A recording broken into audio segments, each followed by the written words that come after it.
Is there any problem? No, no. No, no, Alex, it's okay. they're Please go asking when ahead. to make it live. So, okay. So should I start again? Yeah. Because Yeah. RX people were asking how when to make it live. Okay. So this is the first webinar of this 2024 of Asian Heart Society. And I shall be talking about next 20 minutes about the epidemiological diversity of hypertension and lessons learned from May Measurement Month campaign, which we run in India. Myself, Professor Anuj Maheshwari, I'm Secretary General of Indian Society of Hypertension. At the same time, I am also President-elect of the Asia Pacific Society of Hypertension. So, taking you towards the presentation, what I'm going to present today. We all know about the high systolic blood pressure, which is the most important risk factor for the global disease of hypertension. Now, high systolic blood pressure has become the one of the most important risk factor and most prevalent risk factors across the world about the global burden of disease study. As far as the global burden of disease study is concerned, in India, we find that hypertension is again an important risk factor, contributing 1.9 million deaths and 48.2 million dailies lost per year. Particular matter pollution is one of the important reasons which comes on the highest level. The particulate matter pollution, which is related directly to the pollution, followed by the high blood pressure, and then it comes with the diabetes and smoking and unsafe water, which are the common causes of deaths in its preference.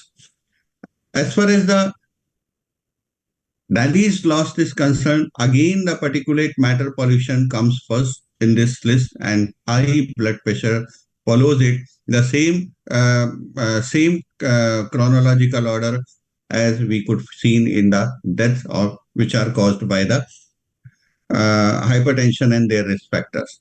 So these are the few new risk factors which has been added up to the one is the pollution, and we can say that another one is unsafe water.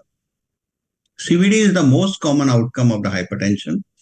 Cardiovascular disease like coronary heart disease, stroke, heart failure, both with reduced ejection fraction and preserved ejection fraction. And apart from this, there are some other causes of CVD in the patients of the hypertension, which are chronic renal failure, peripheral arterial disease, and potentiation of the adverse effects of the diabetes, obesity, and cardiometabolic conditions. And apart from that, there could be some other and miscellaneous causes also, which may lead to the cardiovascular adverse outcome in patients of hypertension.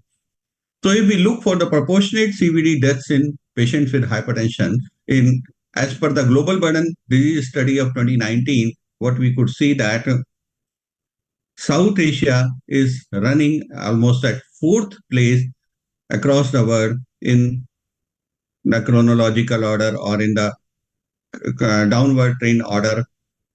Highest one is the Europe, and then followed by the Southeast Asia, and then we can see that European Union followed by the South Asia. So if we talk about the another study, which is the known as the pure study, which has been done in the India, Pakistan, and Bangladesh, median follow-up of 11.5 years, we could see that hypertension is one of the highest burden for the disease-causing agents and leading as a risk factor for the cardiovascular disease, apart from other risk factors which are well known to us. In this pure study, what we could see that major cardiovascular events every 1,000 person years, as far as women and men both are concerned, what we could see that 8.74 is the men, while in the lower income group and the higher income group was a 3.96. As far as the men are concerned, lower income group, it was a 13.6. In the higher income group, it was 7.35. So in nutshell, we can say that hypertension has been no longer a disease of the higher income group or affluent group. It is actually has been a disease of the poor income society, lower income society, and actually it is unmanageable also with them because highest level of the mortality also seen in the lower income group of the patients. So we talk about the lowering blood pressure. Obviously, it is well known that lowering blood pressure is well protective. In a meta-analysis of BPL-DTC, what we could see that per 10 millimeter mercury of the systolic blood pressure lowering can really cause a sizable risk reduction. It can lead to 20% risk reduction in major CVD events, 17% risk reduction in coronary heart disease, 27% risk reduction stroke, and 28% reduction in heart failure, and 13% risk reduction in all cause death.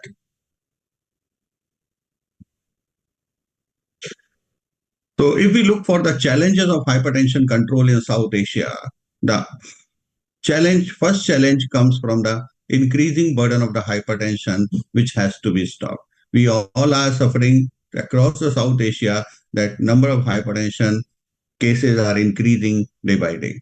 Significant geographic and SES based inequality in hypertension is again a matter of thought, and we should think about that. It's again a thing which to be acted upon on this challenge. So look forward. How does it works here?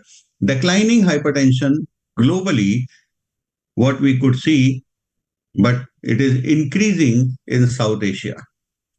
You can see that in Western population, high income Western population, Central and Eastern Europe, Latin America and Caribbean, high income Western population, and Central and Eastern Europe, even in women and men both, the you can see hypertension is the downward trend.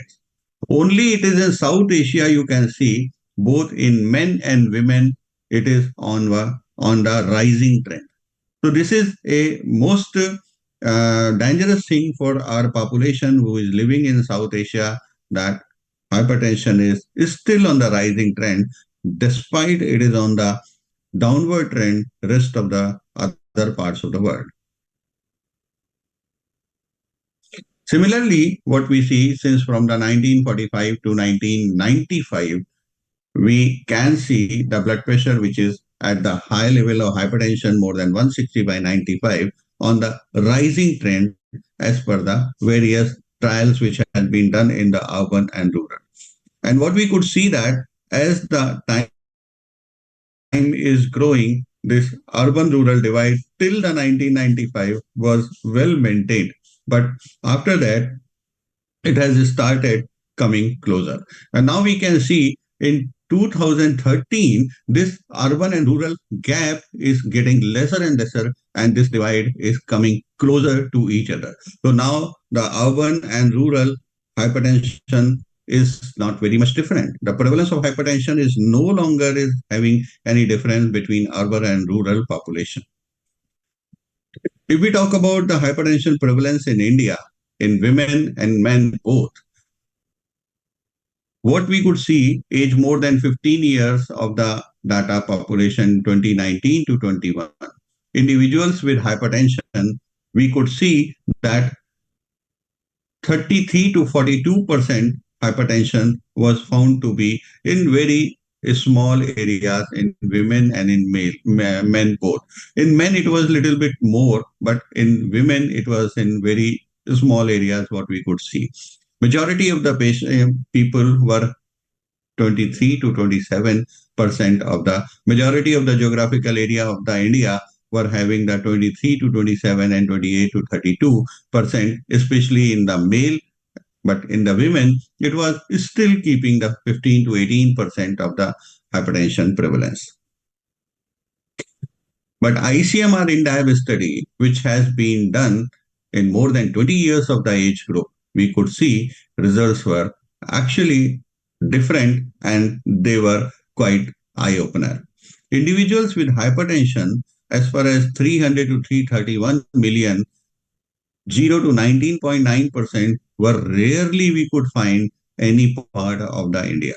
But majority of the Indian area, what we could see, it was having more than 30% prevalence of hypertension, especially in the South India, some part of the North India and Northeast part of the country. Hypertension prevalence in women, if we look for that, we can see again is still much lesser than men.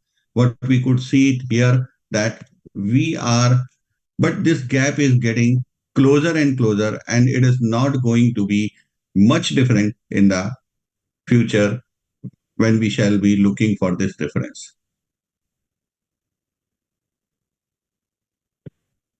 Increasing hypertension in the young also in India between the age of 15 to 49 years.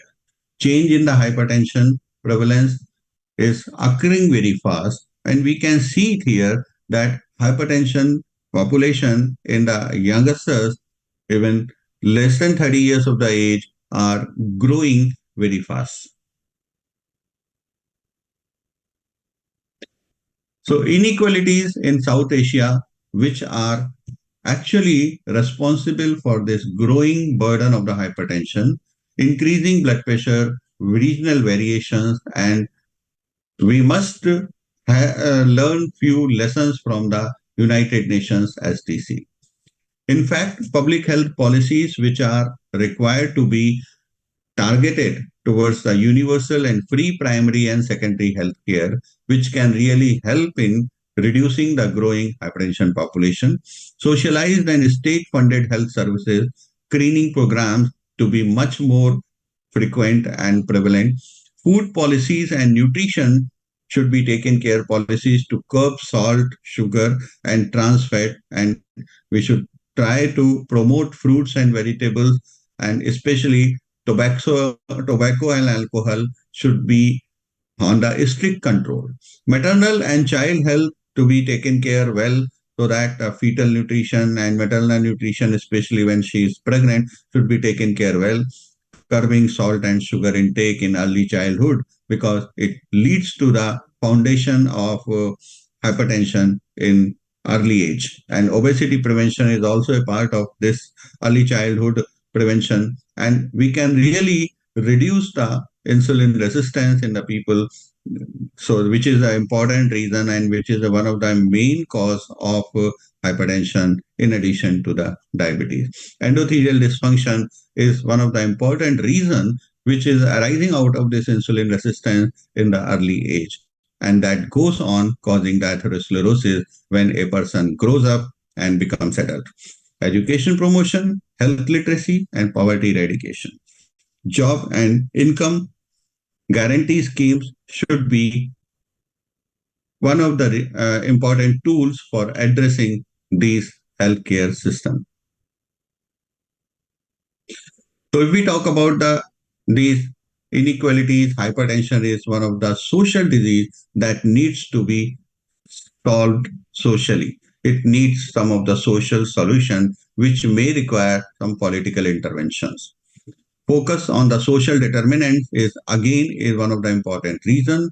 Neighborhood and built environment, economic stability, education, social and community contacts, healthcare access, and good quality of the healthcare availability. Social determinant, which are the important social determinants of the health in these five domains, and it directly affect the health and well-being of the individuals, and which gives us the good health outcome if we perform then to our population.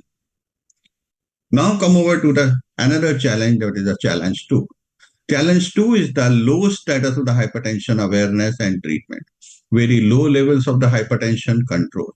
Many people does not know whether they are hypertensive or not. And even if they are knowing that they are hypertensive, they don't do anything for control that. Even if those who are started on medication, they stop the medication whenever their high blood pressure comes down to normal. So what exactly can be done and what is the target we could do in this part of the challenge? Trends in the hypertension awareness, treatment and control. As per the available data, we can see that a big part of the hypertensive population is still undiagnosed. If you look over to the population which is hypertensive, very small part is the controlled, remaining part is treated but not controlled. The part which is more than 50% is either undiagnosed, or if, even if they're diagnosed, it is not controlled or not treated even. In high income Western population, in high income Asia Pacific population, almost the situation is the same. But East and Southeast Asia, you can see almost in all parts of the world, you can see the undiagnosed population is the highest. But in the East and Southeast Asia, there is a sizable part of the diagnosed but untreated part is also there. So this is again an eye opener data.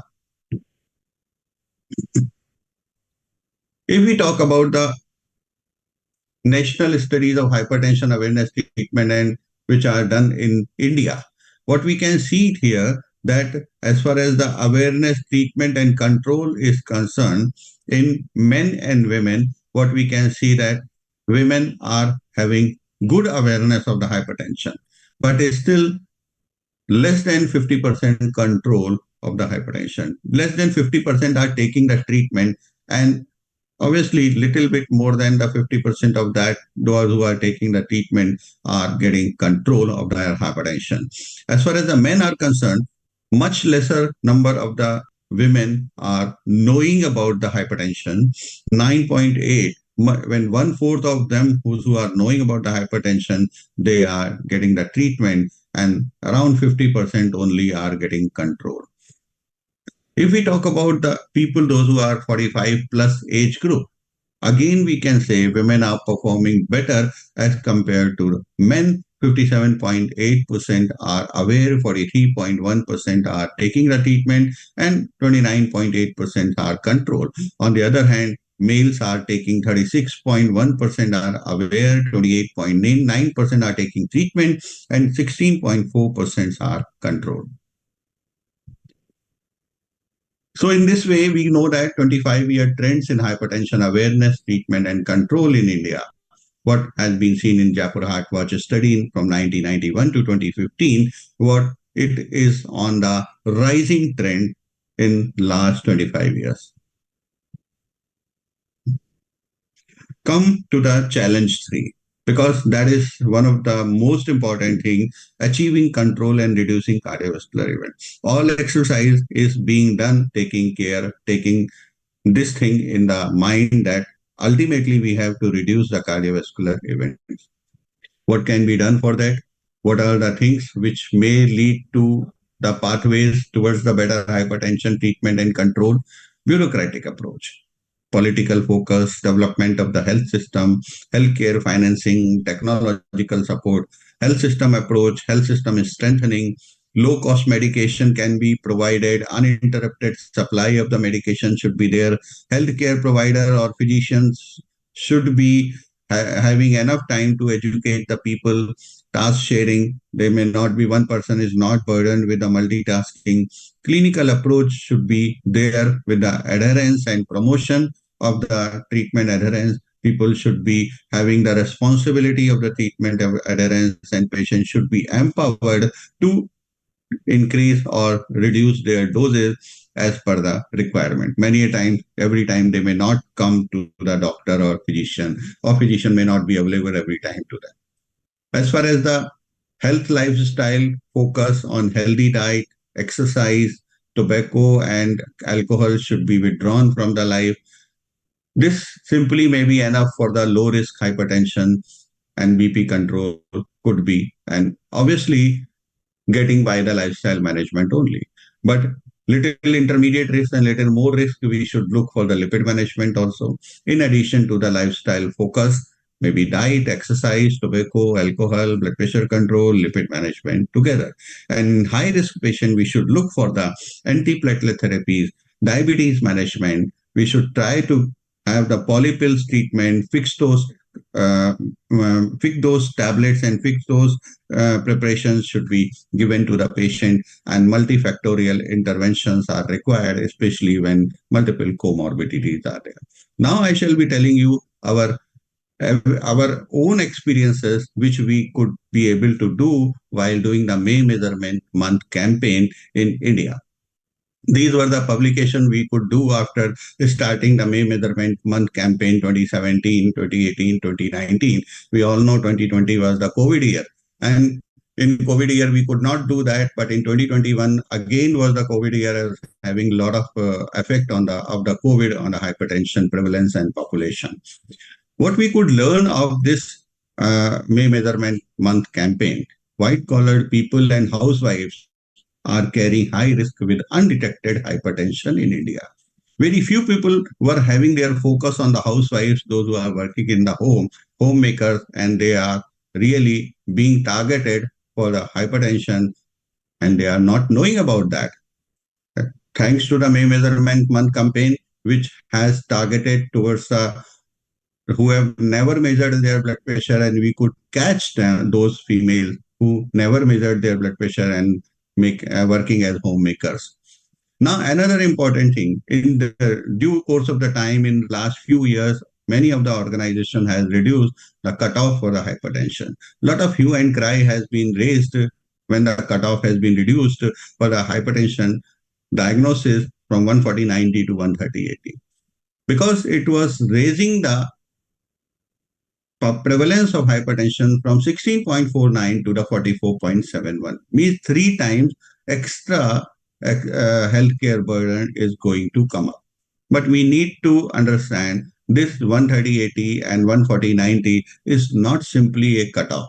It is actually giving you a good quality of life if you are maintaining the 130/80 of mercury blood pressure since from the early childhood, and you can help in adolescent age group, you can help your patient to keep their blood pressure in this range without any medication. And obviously, this is not simply a healthcare burden of a government or simply a not healthcare burden of some society. Similar trends in the genders could be seen from all the three studies of 2017 to 2019. What we could see that in males, the blood pressure remains higher till the age of the 65 years, and but after the 65 years, females crosses them in the systolic and diastolic both. As far the variable trends among the various conditions are concerned, those conditions may be the previous stroke, previous myocardial infarction. We could see that blood pressure have been found to be on the lower side, systolic and diastolic both. But people, those who were having the antihypertensive medication, those who were known for their hypertension, and those who were diabetic, they found to be having their blood pressure little raised when they have been measured with that.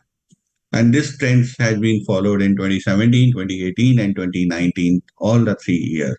And if we talk about the weight into the consideration, obesity was definitely has been found to be a risk factor for the hypertension without any doubt.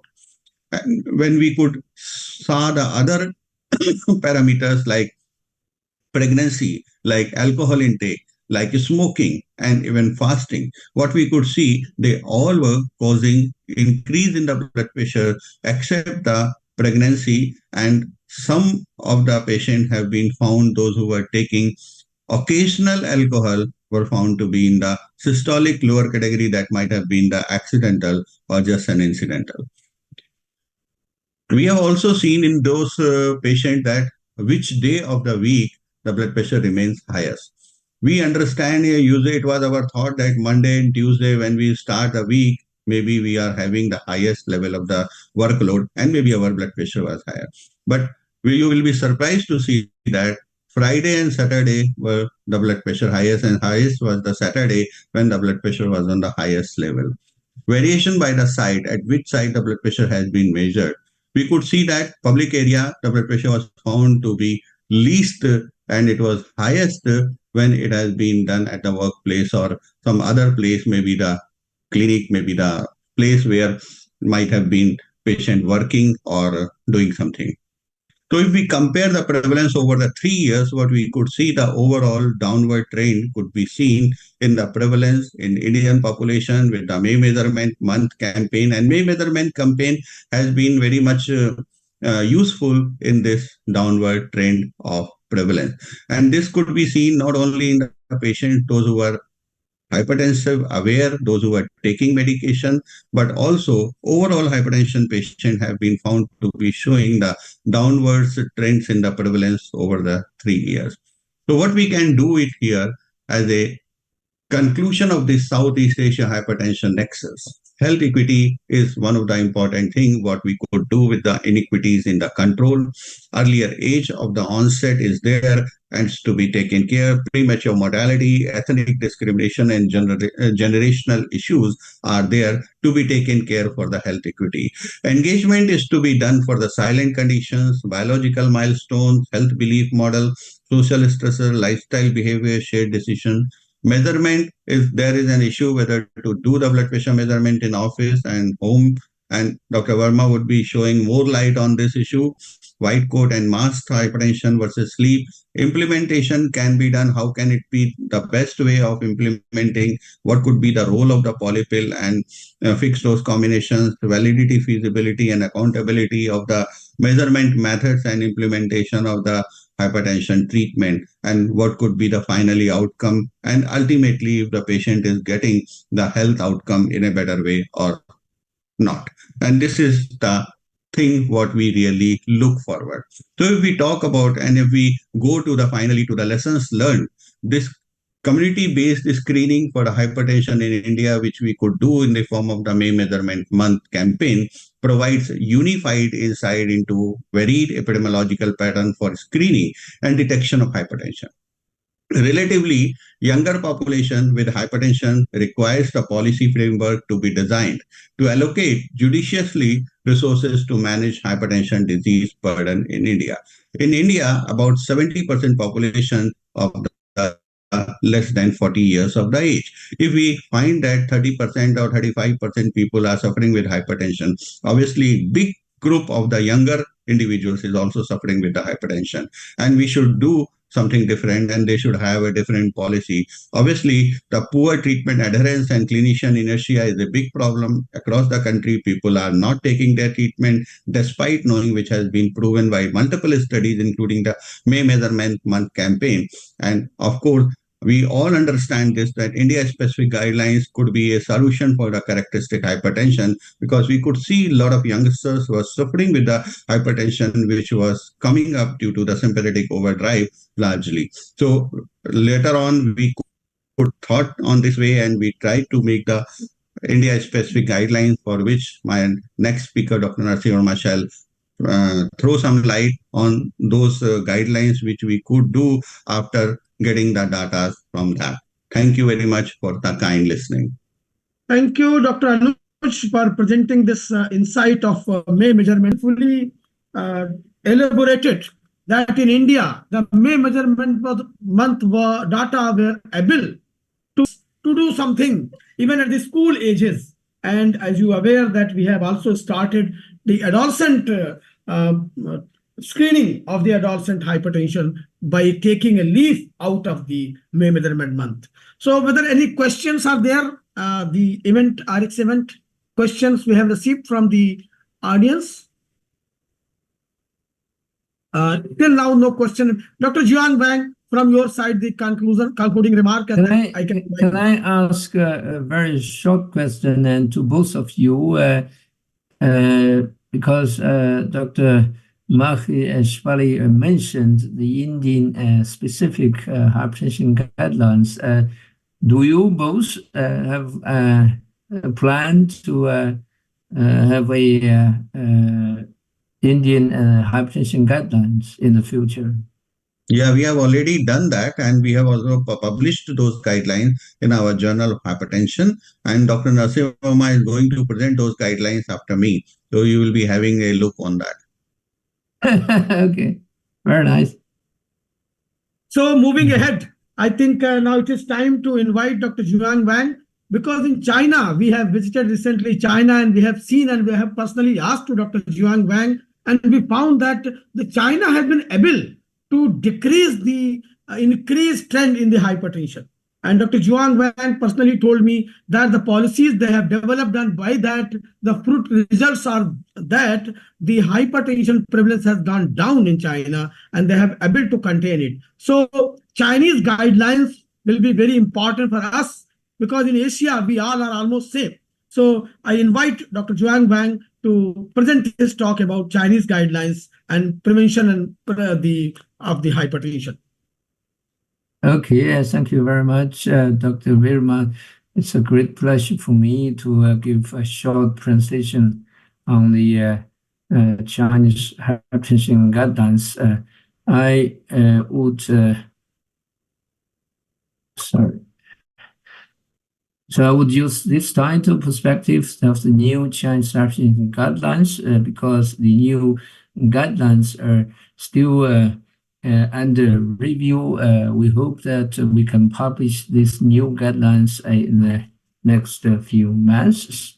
If you look at the journey of the Chinese hypertension guidelines, you see we started in 1999.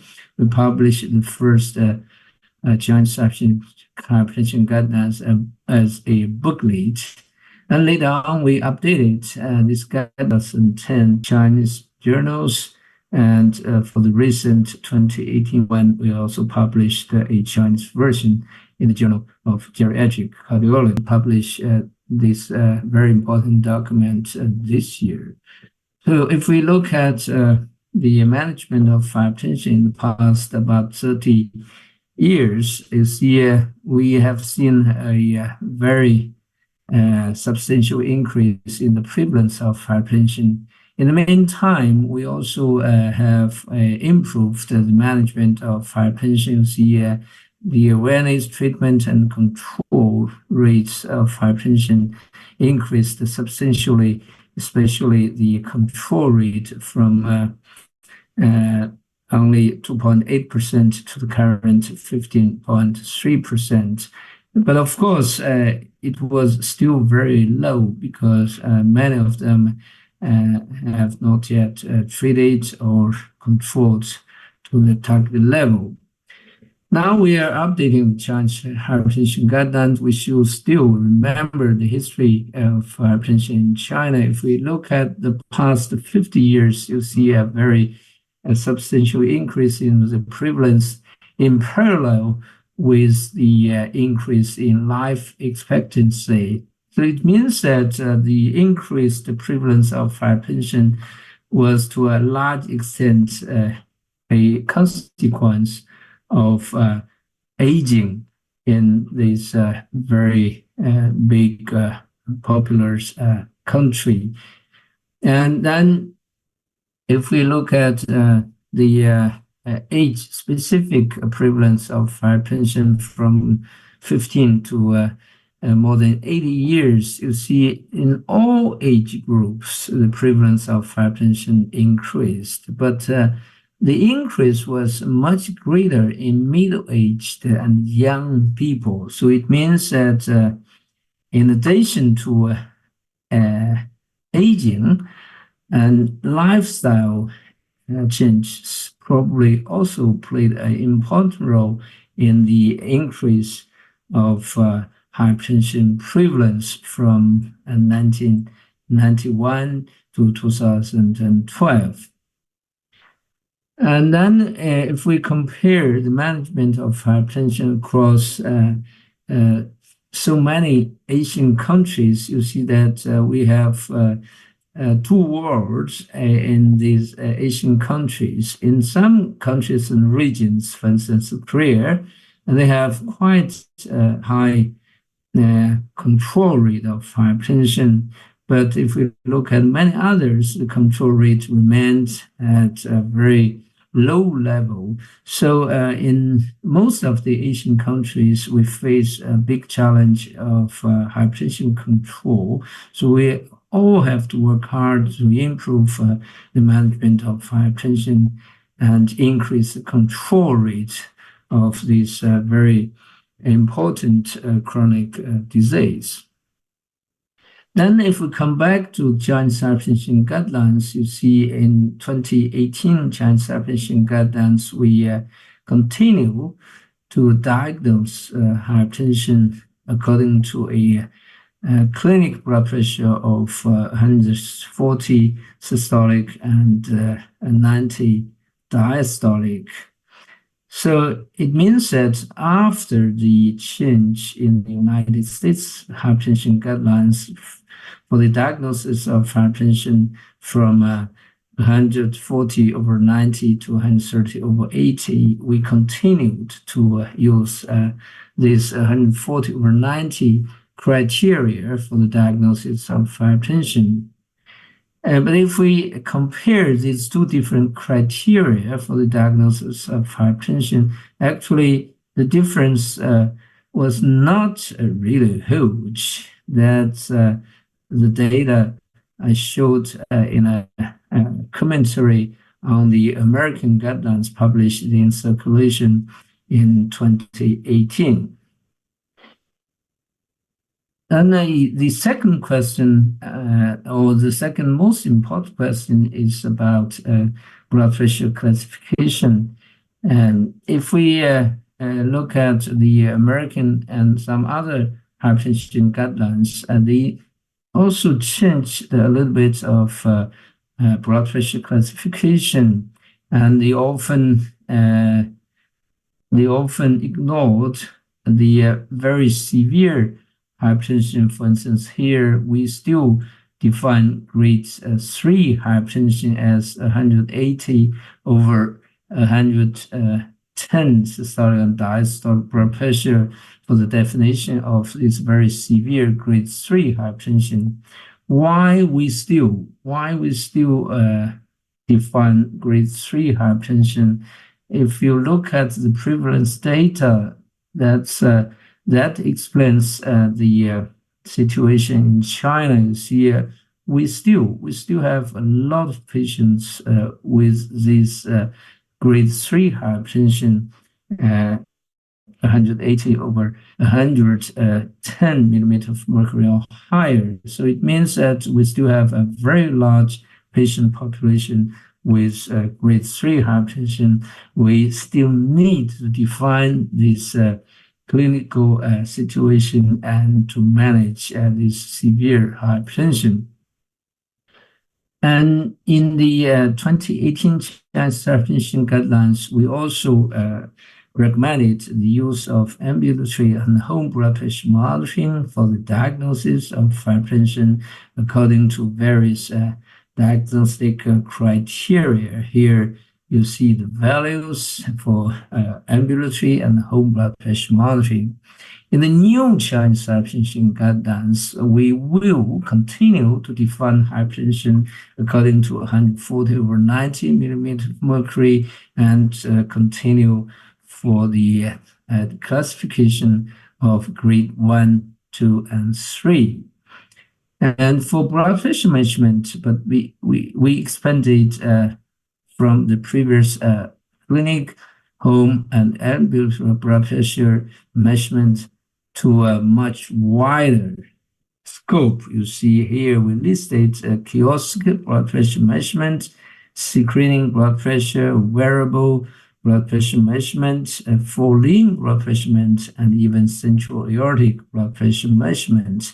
So what we want is to utilize all these blood pressure measuring technologies to improve blood pressure management. And here you see the so-called automated office blood pressure measurements.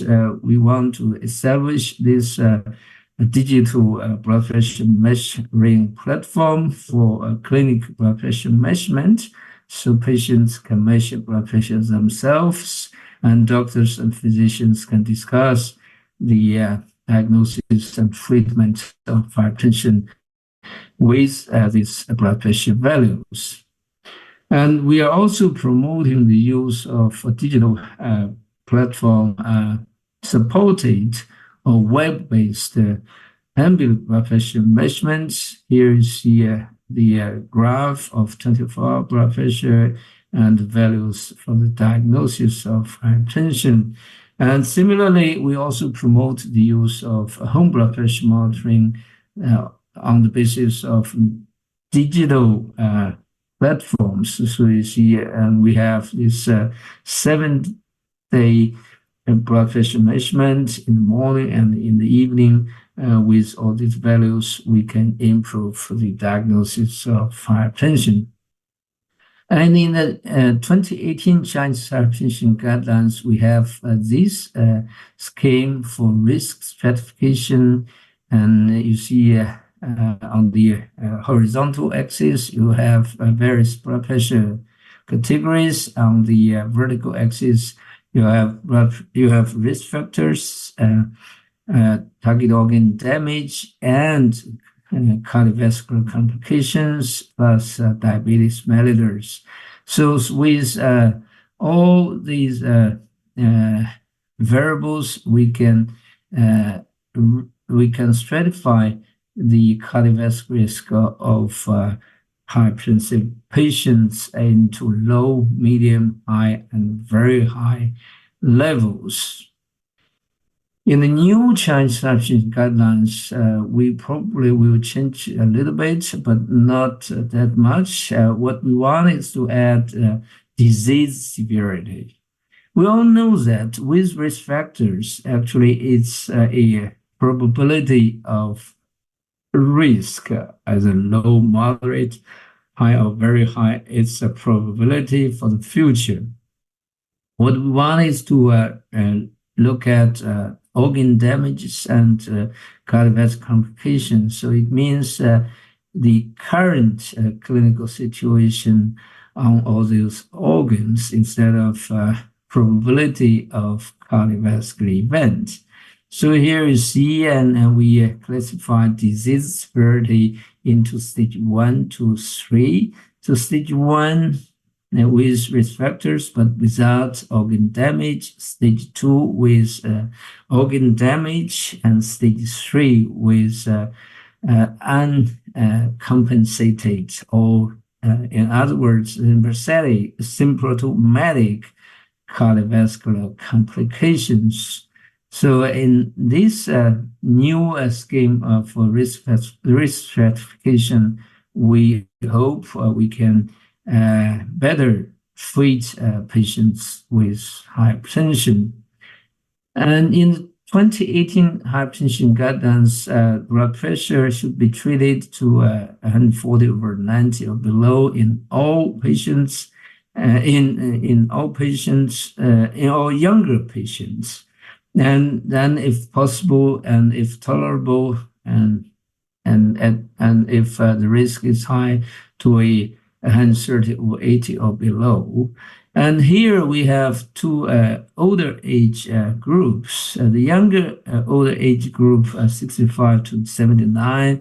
So we propose 150/90, or if tolerable, 140/90. For those over 80 years, we propose less intensive target of blood pressure control, 150/90 millimeter of mercury. In the new, in the 2018 hypertension guidelines for the choice of first-line agents, we have these 5 classes of hypertensive drugs. But in the new hypertension guidelines, we probably will recommend ANI, the so-called angiotensin receptor and neprilysin inhibitor for the treatment of hypertension, because this drug has been approved for the treatment of hypertension and has been used for hypertension management since a few years. And then probably we also recommend the use of these drugs for the treatment of hypertension in the future. And in the 2018 hypertension guidelines, we also have a very strong recommendation on the use of combination therapy, especially those with stage 2 hypertension or more severe, and in those patients with high cardiovascular risk. And in the Chinese hypertension guidelines, in the old ones and the new ones, we probably would propose more preferred combination approach. Here you see in 2018 hypertension guidelines, we already proposed a calcitonin blocker plus thiazide or beta blocker as a preferred combination. And then in new hypertension guidelines, we would also include ANI as a component of preferred combination therapy with a calcium channel blocker or thyroid diuretic. And in the new Chinese hypertension guidelines, we would also have recommendations on the use of device therapy, particularly renal denervation. So you see the descriptions on the recommendations for renal denervation. And here we actually recommended the use of renal denervation for two groups of patients. First, those with resistant hypertension, and second, with difficult to treat hypertension because of either high risk or with poor treatment adherence. So it means that if this technique would be approved in China, we probably would use this new therapy in some of our patients with resistant hypertension or difficult to treat hypertension. And finally, I would conclude my presentation with this slide.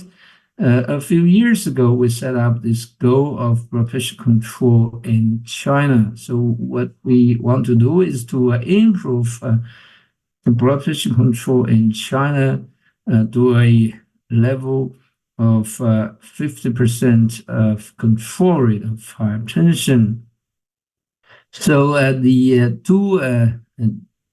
two major factors are awareness and treatment and control. So what we want is to have 70% of awareness and treatment and 70% of treatment and control rate.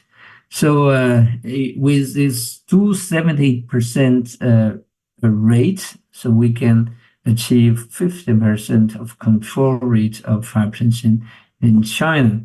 So thank you very much.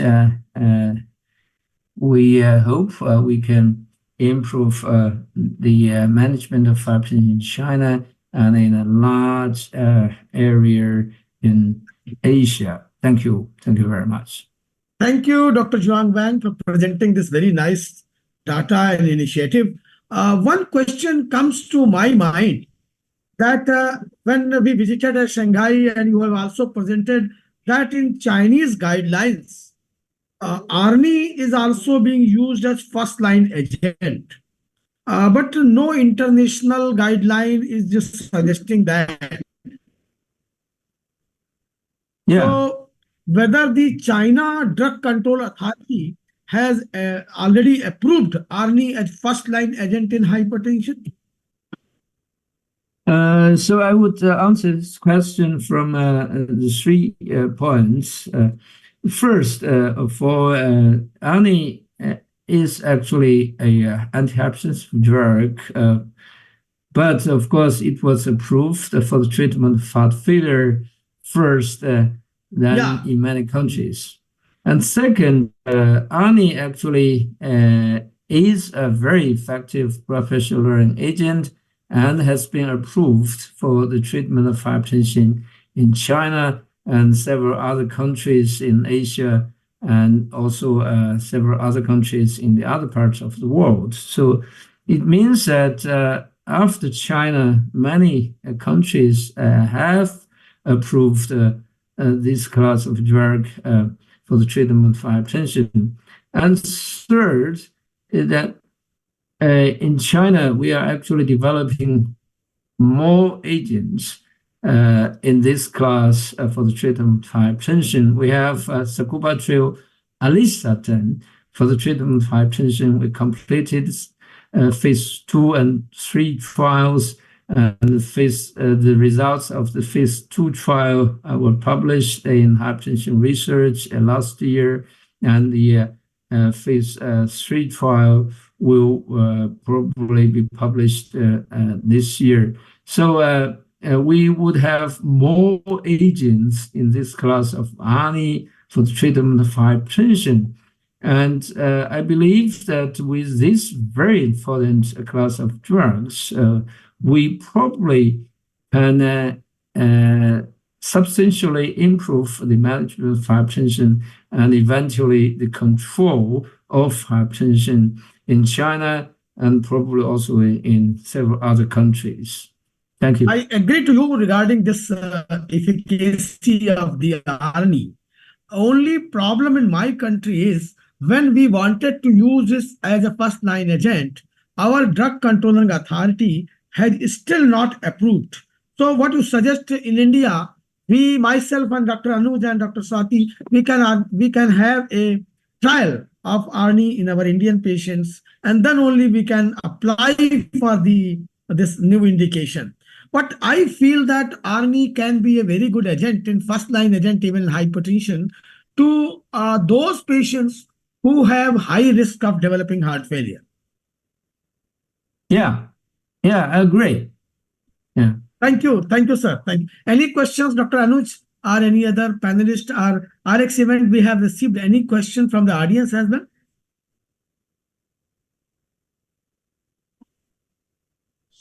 It has Uh, been really a very good and very eye-opener talk, and we enjoyed it. And we shall be having some more ideas, and we'll be asking question in between. Very rightly, you have asked about the Arni. Rest of the things we have also followed in our Indian guidelines. Also, we have taken the inspiration from your Chinese guidelines, which have been in the 2018. Because in India, we have issued our guidelines this year, 2023 only, last year. So Thank you. many things are same except the Arni, what Dr. Narsingh Verma has already said. Thank you. Thank you, Dr. Wen. Okay, we will move on. Let me invite my co-chair, Professor Wirma, to give the next presentation entitled Indian Guidelines on Hypertension Management, as Dr. Maki Shwali already said to us. Professor Wirma will present the Indian Hypertension Guidelines. Please. Thank you, sir. Dr. Thank you. Wirma. Thank you. So, thank you very much for giving this opportunity under the banner of Asian Heart Society. So, I will be talking about the Indian guidelines on hypertension management. These are the first Indian guidelines approved by the Indian Society of Hypertension. So these guidelines are framed on the basis of the Indian data. Whatever Indian data we have, is still Indian data is not very nice, but still whatever we have, and we have taken the leaves out of the other guidelines, which are very recent guidelines like the European Society Hypertension Guidelines, International Society of Hypertension Guidelines. What we have done, we have taken the things where the Indian data is lacking. We have accepted the norms all over the world which are being followed. As Dr. Anush told, that we have also taken some initiatives from the Chinese Society of Hypertension Guidelines. So these guidelines are the consensus guidelines in 2023, and this is the edition 1. We will follow more edition in the coming time when the Indian data will pour in, and we are trying to create Indian data, and hope that Indian data will also help framing the Asian guidelines, because the Asian guideline consensus can also be made out of the Indian, Chinese, Taiwan, the Korean, and other guidelines can have the consensus, and we can have the Japanese, we can have the Asian guidelines as well. So these are the persons involved, basically myself, our president, Dr. Rajiv Gupta, and the Dr. S.N. Narasingan and Kamalakar Tripathi, sir. We were 2 senior physicians and cardiologists, endocrinologists were advisors to this. And then we had lot number of speakers, experts, and these experts were constantly in touch. And for 9 months, we had mind-boggling sessions. And then we decided to carry on and to print these guidelines. And but in these guidelines, we have found that the India has around 32.6% of women and 38.7% of men are more than age of 20 years. are having hypertension. So here we have taken 20 years because adolescent hypertension is different, and we have found in our studies that adolescent hypertension in India is variable, but it is around 4%. So that is why we made this guideline. And the guidelines were having 5 clinical experts, 2 advisors, and there were very senior fellows I have already mentioned. And these clinical experts were having the review committees, and then the consensus process was made, and the Delphi consensus conducted to finalize the recommendations. And according to that, we defined hypertension, which is not very different. It is around the same definition which were presented by International Society of Hypertension. Regarding the data we had, and we found that in India, it is wise to have the optimal blood pressure less than 130/85, which is different from the Chinese one. Chinese guidelines had mentioned less than 120 and less than 80. In India, we have kept it less than 130 and less than 85. So why this is? Because of the measurement data and more data we had. Out of that, we found that this will be more accurate for the Indian setup. Then high normal blood pressure, it is almost same, and the grade 1 and grade 2 hypertension, we have limited ourselves to grade 1 and grade 2 just to decrease the confusion among the physician, so that grade 3, grade 4 and other classifications have not been included, because that will unnecessarily confuse our physicians. And we are in the opinion, according to our data, that the control rate in India is poor, and that is good in China. So we will take the leaf out of China to improve our control rate and to have less confusion among the mind of our physicians. It is better to have grade 1 and grade 2 hypertension. Then we had that screening. In India, we have, in our setup, we have data which suggests that all Indians need screening who are more than 18 years age. They need screening, and this is called as, whenever any person comes to your contact, screen for blood pressure, screen for hypertension. So the patient has a risk factor, no risk factor, does not have any impact. You have to screen for blood pressure, and once the screen for hypertension has been done, and if it is 130, 180, 130 to 139, and 85 to 89 millimeter of mercury, then high normal blood pressure, and then the office blood pressure measurement is not enough. It requires out of office measurement, and then definitely we have to repeat it after a certain time that we have decided 1 to 2 weeks. Similarly, we have decided the level of blood pressure, and then the grade 1, grade 2, grade 2 hypertension. Then we decide grade 2 with the multiple organ damage, or the hypertension mediated organ damage, or without organ damage. On the basis of that, the screening and repeated measurements are ordered. And we have been more emphasizing on the mask hypertension. In recent data being published, we have found the one data which has been grand study. We have been able to found that Indians have more mask hypertension. So this was surprising data for us. So mask hypertension, white coat hypertension, pseudo or false resistant hypertension, and the mask uncontrolled hypertension, these were the categories which were emphasizing. And we emphasize in our guidelines that they should be taken in account. And we have more focus on the measurement techniques, and we have advisory that how the blood pressure should be measured and what are the best methods to measure blood pressure. And the measurement is an issue in my country, and still the most of the Indian physicians are not convinced that this monitor using the automated method is better. So we have more emphasis on that, and we are trying to increase awareness regarding the automated measurement of blood pressure and having quality devices for that.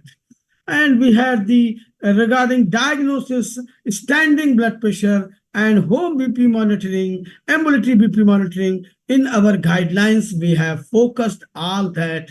Who needs the standing BP? Who needs the home monitoring? Who needs the ambulatory one? In our guidelines, on the basis of some Indian data, we have emphasized that these are the people who require that.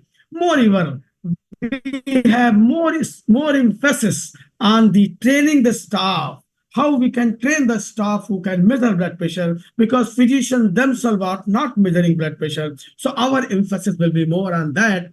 And our guidelines have included which arm should be selected and why, and the device preferences we have also kept in mind. And at present, Indian guidelines say that avoid mercury, aneroid, and cuffless. You have to use only upper arm cuff automated devices. So our recommendation is very clear: use the upper arm cuff automated devices. Then in physical examination, we have been able to emphasize that the anthropometry is important. You record anthropometric data so that in the coming time we can have Indian anthropometric data, and the cardiovascular examination, respiratory examination, abdominal examination, neurological examination, and fundoscopy. They are very, very important, and we have included in our guidelines that they should be done. We are emphasizing on this that they should be done to find out the hypertension mediated organ damage. And then on investigation, we have emphasized for urine analysis for proteinuria and how the proteinuria can change the things, and we have emphasized that. And not only that, targeted screening for high-risk groups, more frequent screening for high-risk group, especially elderly, more than 60 years, which is similar to China. And the obese people, the smokers are tobacco users. In India, tobacco use is different. It is not only smoking. We have more than 11 type of tobacco users. So we are emphasizing more on tobacco rather than only on smoking. And those with diabetes and cardiovascular disease, we have more targeted screening for them. And then we have emphasized our physicians to record the history of and physical examination for risk factor for tobacco, obesity, diet, and exercising patterns, family history of premature CVD, angina, heart failure, and stroke. Similarly, we have kept the diagnostic approaches in form of ECG for everyone, if possible. And most of the time in India, ECG is available almost everyone. But echocardiography, the limiting factor, every Indian city do not have this facility. Indian city has, but the village areas may not have that facility. So we have not made it mandatory, but we have written that if possible, it should be done. And similarly, carotid ultrasound, whenever available, and peripheral arterial disease must be kept in mind, and reduced kidney function and glomerular endothelial dysfunction. For that, microalbuminuria almost available everywhere, and the arterial stiffness. For that, the carotid femoral pulse velocity, which is brain imaging whenever possible. I agree that this brain, whenever it is available, we have kept it in our guidelines. Then in diagnostic workup, we have emphasized on the cardiovascular risk factors, the then assessment of these risks, and elevated serum uric acid have been included, because in Indian population, we have found in our data that uric acid level is very high in most of the Indians, and the females have more high uric acid. So we have kept this in our guidelines. The hypertension and coronary artery disease, hypertension and previous stroke, hypertension and heart failure, and hypertension and chronic kidney disease. We have described the goal for all of them, and this has been done according to some Indian data, whatever we have. And the definition and role of the hypertension-mediated organ damage in hypertension management have been highly advocated to include all this, and we have advocated the increased workload on the heart, hypertrophy, and the brain, kidney, eyes, blood vessels. They all have been included so that our physician can think on this direction, and we can reduce the burden of hypertension-mediated organ damage.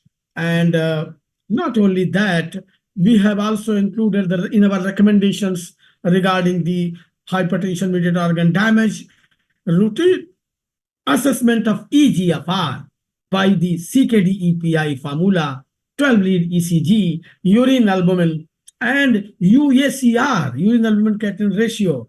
Consider cystatin C if available for early nephropathy detection. This cystatin C may not be available at every center, so we have kept it optional and routine clinical examination, including peripheral vascular, carotid artery, and fundus examination. So this all we have included. Then the screening for BP influencing substances. We have, this is new thing we have included. BP influencing substances are very common in our society, and we have included them. And only then we have talked more about lifestyle modification, because this India, today's India, is having a lot of lifestyle related problems, and we have included that. Then the prioritizing, achieving, and maintaining target blood pressure levels, enhancing hypertension management, and serial hypertension mediated organ damage monitoring. This we have included. Then we have kept in our guidelines regarding the sodium intake, the guidelines about that, and say that physicians should include it and advocate and talk about your patient regarding sodium intake. Alcohol and other substances like caffeine, nicotine, they are increasing day by day in our society. Tobacco, NSAIDs, the acetaminophen, corticosteroids, the calcineurin inhibitors, and the menopausal hormone therapy, again, very, very important issue, anti-cancer therapy, and other drugs which can interfere with hypertension.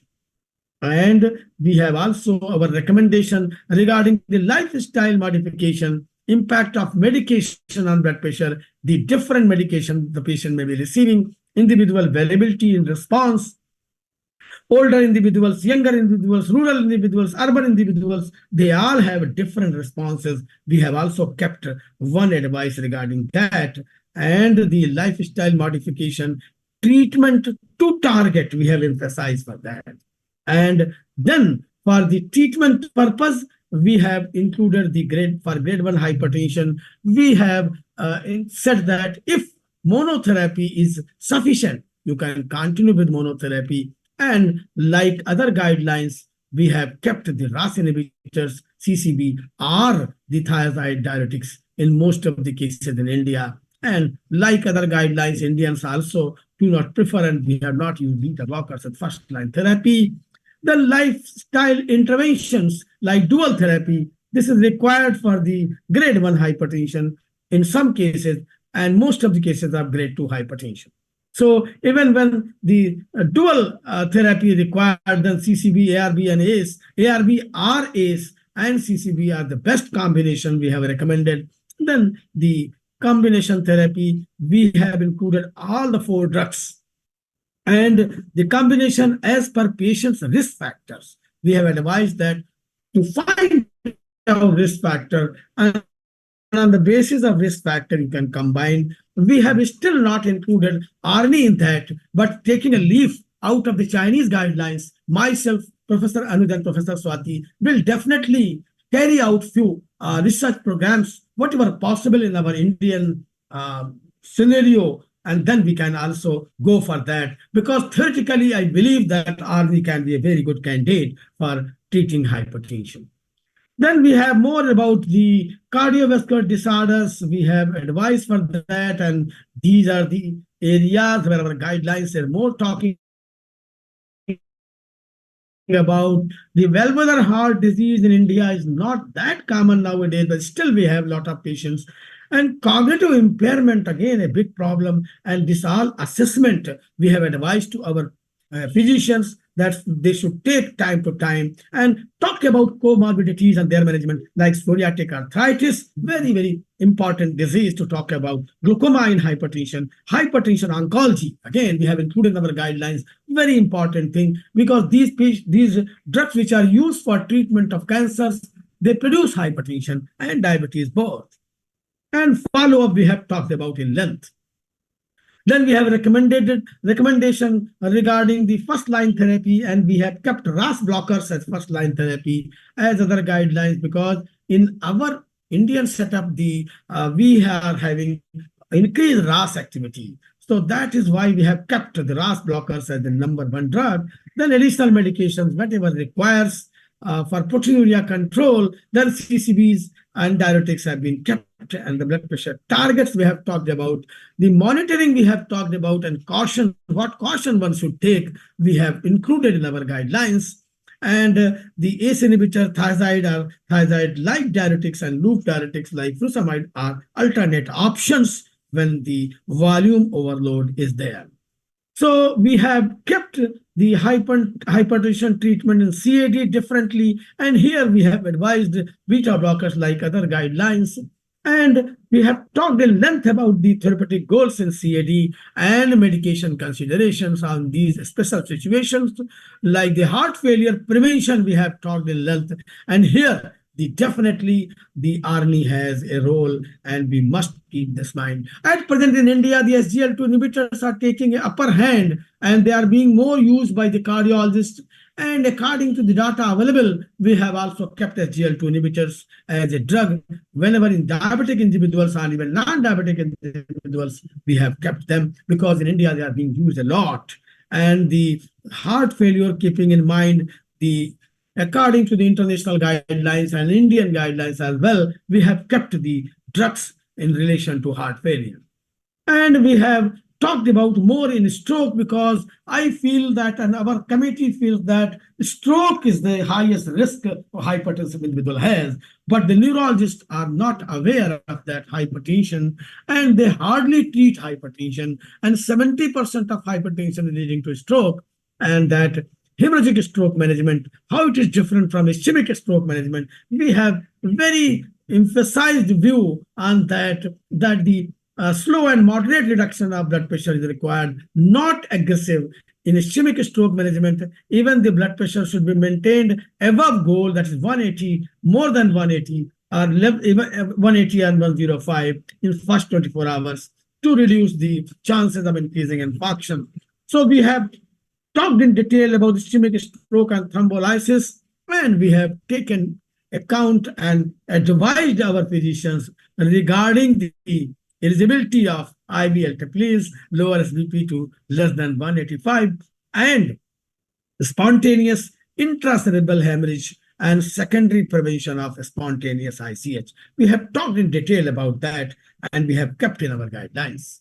And the CKD, in CKD especially, we have talked about in our guidelines, and the target BP in specific CKD groups and albuminuria and medication choice in that particular situation. Hyperkalemia, we have emphasized and use potassium binding agents to maintain serum potassium at the level less than 0.5 and enable continued RAS blockers or MRA treatment. We have advised our physicians, do not stop them haphazardly, just monitor it. And we have talked about renal sympathetic denervation. I'm happy that Chinese guidelines do have this mention, and we have also the regarding this particular thing in our guidelines. The combination therapy considerations have also been included, and the rigorous BP control is pivotal for CKD. We have emphasized that, and tailored approach we are advocated.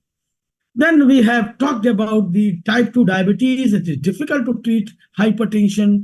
And here we have emphasized the goal, which is always less than 130/80, what challenges one can face. And we have talked about role of SGLT2 inhibitors. And we have talked more about nighttime BP monitoring. And for that, we have advised ABP, those suitable candidates. And even the home monitoring during night time is enough for most of the patients. Then antihypertensive treatment in diabetes, we have discussed in detail, and threshold we have discussed. And then we have given the conclusion remark in every setup that what should be done for type 2 diabetes patients. And then we have talked more about resistant hypertension, secondary hypertension, endocrinal hypertension, renal hypertension, renovascular, and the vascular hypertension, neurogenic hypertension, and various drugs and toxins which can produce hypertension. And we have kept different volumes on the hypertension in elderly, hypertension acute stroke, hypertension diabetes, HIV, COVID-19. This all we have kept in our guidelines. They are very detailed guidelines. And we have talked more about gender disparities and women in hypertension, hypertension in pregnancy. So all this has been included in our Indian guidelines. Whenever we had Indian data, we have utilized that. And when the Indian data were lacking, and safe medication during pregnancy, all these things, what to do for aspirin for preeclampsia and managing pregnancy hypertension, all these things have been talked in detail. Endocrine hypertension has also been included, and primary hypertension, often referred to as essential idiopathic. We have talked more about that, and the secondary hypertension, especially endocrine one. And then screening regarding the secondary hypertension and the further investigation, special referrals, all which have included. And we have also included obesity and hypertension. And here we have some Indian data. According to that, we have advised that what obesity, anti-obesity drugs can be used and how they can affect hypertension. And then we have talked more about telemedicine and EHR. We have emphasized we are encouraging the Indian physicians to use more and more EHR so that they can utilize the services of telemedicine as well, so that the large the population of India can be managed. And similarly, we had more talk about the recommend regular users of electronic health records, which is lacking in my country. We are emphasizing for that. Neonatal hypertension we have covered, and the children or adolescent hypertension I talked about. We are running few programs for that, and we have screened few cities for adolescent hypertension. So we have kept this in our guidelines. And we have also included in our guidelines that what should be our approach and how in a glance, in a single glance, one can learn about hypertension. So that was, we will publish them very shortly. And we are reaching out to every physician of India to have these guidelines and the glimpse of these guidelines. With this, I would like to end here. Thank you. Thank you very much. Thank you, Professor, very much for your excellent presentation on the Indian hypertension guidelines.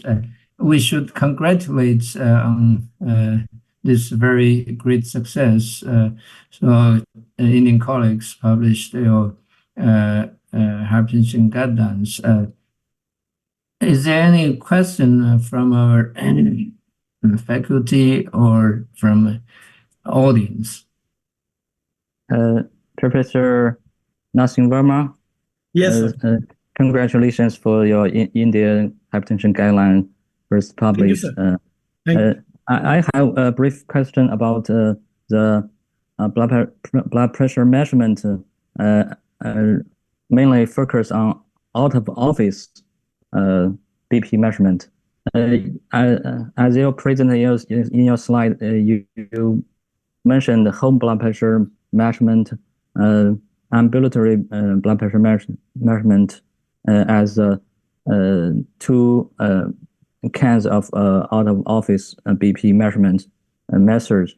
How about the smart wearable devices? Because I know that in India there are many company of the technology and science. They will provide many products of smart wearable blood pressure, just like rest type BP measurement devices. What's your opinion and what's your guidelines recommendations? Thank you for asking this question.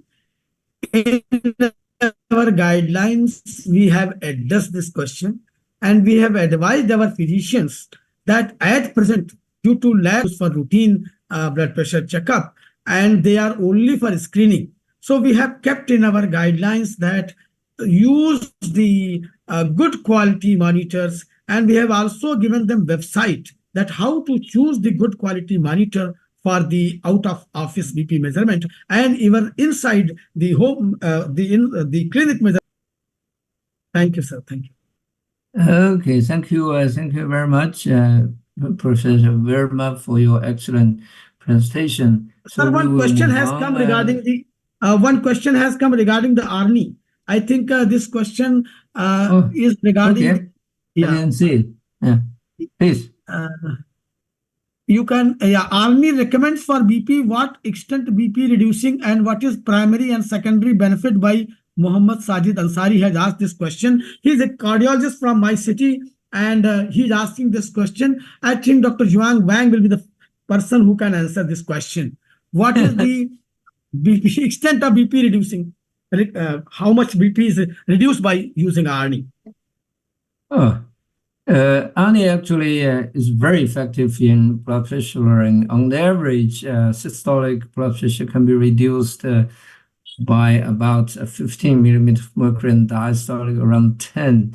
So you would see a 5 millimeter of mercury reduction in pulse pressure. So it is indeed very effective either as a drug for monotherapy or for combination therapy with calcium channel blockers or other diuretics.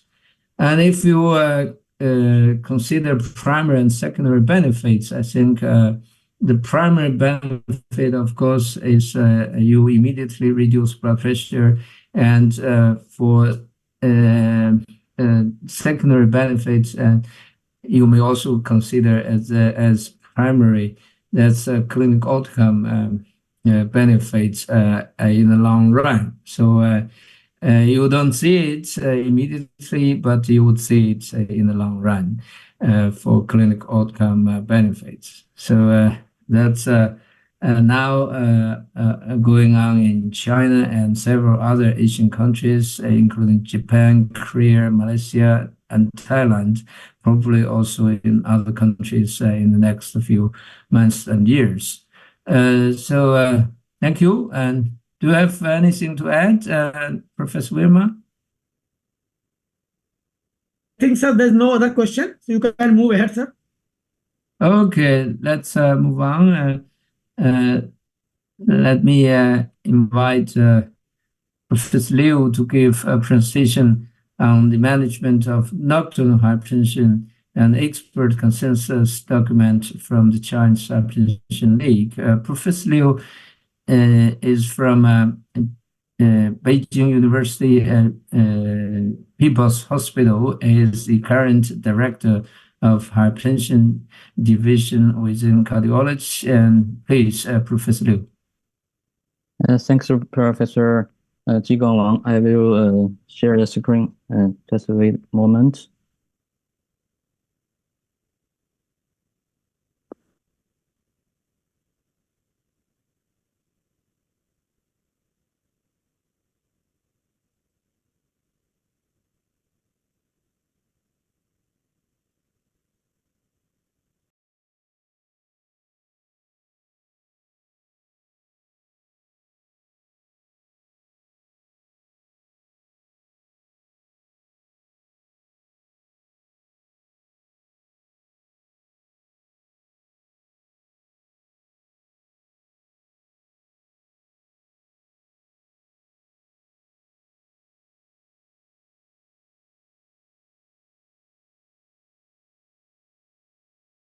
Is usually defined as nighttime blood pressure more than 120/70 millimeter of mercury in ambulatory blood pressure measurement, regardless of nighttime BP dipping patterns or daytime blood pressure. In the past decades, we can see some epidemiology study has demonstrated that prevalence of nocturnal hypertension is a little bit higher in Chinese, in Japanese, or other Asian populations than the Caucasians. And also there is many studies demonstrated that nocturnal hypertension is more associated with cardiovascular target morbidity and mortality, which is also independent of daytime blood pressure. As we all know that the ambulatory blood pressure is not always accessible in daily practice. So we can see that nocturnal hypertension is usually underdiagnosed, and let the patients exposed to higher cardiovascular risk. In past, there is no guidance on how to and when to treat nocturnal hypertension. just about 2 years before, I and Professor Jiguang Wang initiated expert consensus document writing, and Professor Yan Li, you can see the picture that we have several rounds of the consensus document discussion. With document was published in this year's Journal of Clinical Hypertension. I and Jiguang Wang are corresponding authors of this document. Because there is no guidance previous in this field, so in this consensus document, we have entire content, including the definition and epidemiology of nocturnal hypertension implications. We also mentioned in detail about how to diagnose and monitoring the blood pressure in this population, in this situation. And we also write in the detail for the treatment of nocturnal hypertension. One of the highlights of this consensus paper is we also propose and solve the problems and the future directions for research and study of the nocturnal hypertension. And finally, we form the recommendations for the management of nocturnal hypertension. I will give a brief introduction of the highlights of this document. As I mentioned before, that in the past, some epidemiology studies have demonstrated nocturnal hypertension is a little bit more prevalent in Asian populations than in the Eastern or Western Europeans.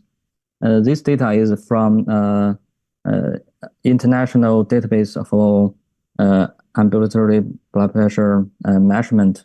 We can see even for the subphenotype of nocturnal hypertension, IV means here is isolated nocturnal hypertension.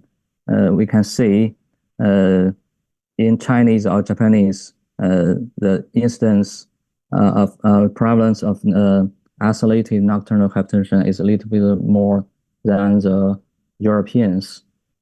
This may be due to the high salt intake or high salt sensitivity in Asian population.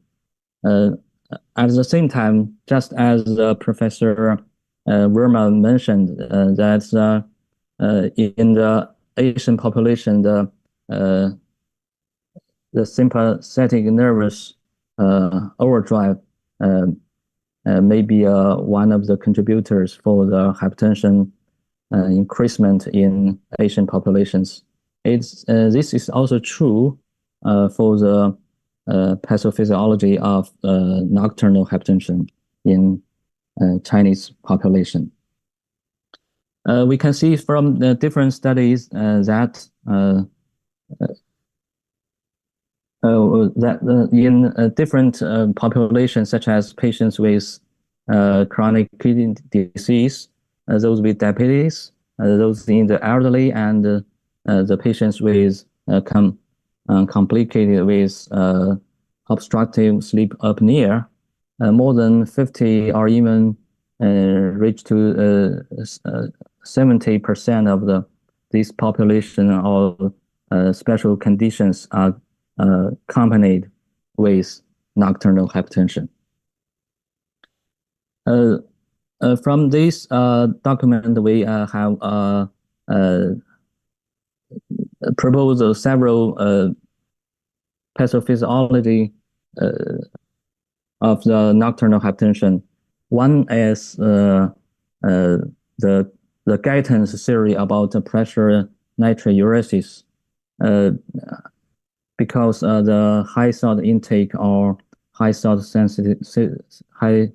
sensitivity, the blood pressure need to raise blood pressure in day or in night to make more salt to excretion from the kidney. The other mechanism may be involved, the increased circulatory volume and increased sympathetic activity at night. Some patients are complicated with OSAS. We can also see nocturnal hypertension in the some aging people, or even those with fragile. We can see that decreased blood pressure auto-regulation capacity maybe exists in this special condition. And also some patients with secondary hypertension, such as primary aldosteronism, are also demonstrated as nocturnal hypertension. One point should mention here that we can see from the left of the picture that patients with nocturnal hypertension are always demonstrated as non-deeper or reverse deepers. But this was two different conditions. They were overlapping in most of the situation, but they are different concepts because even for some people diagnosed with nocturnal hypertension, they can also demonstrate it as deepers. In this document, we have defined three phenotypes of nocturnal hypertension. That is, the first is a day-night sustained hypertension, which means that the daytime blood pressure is more than 135/85, and at the same time, the nocturnal BP are more than 120/70 millimeter of mercury. The second phenotype is isolated nocturnal hypertension, which is a phenomenon first proposed by Professor Jigong Wang and Yan Li. That means nocturnal blood pressure more than 120/70, while the daytime blood pressure is less than 135/85 of millimeter of mercury in the ambulatory blood pressure measurement.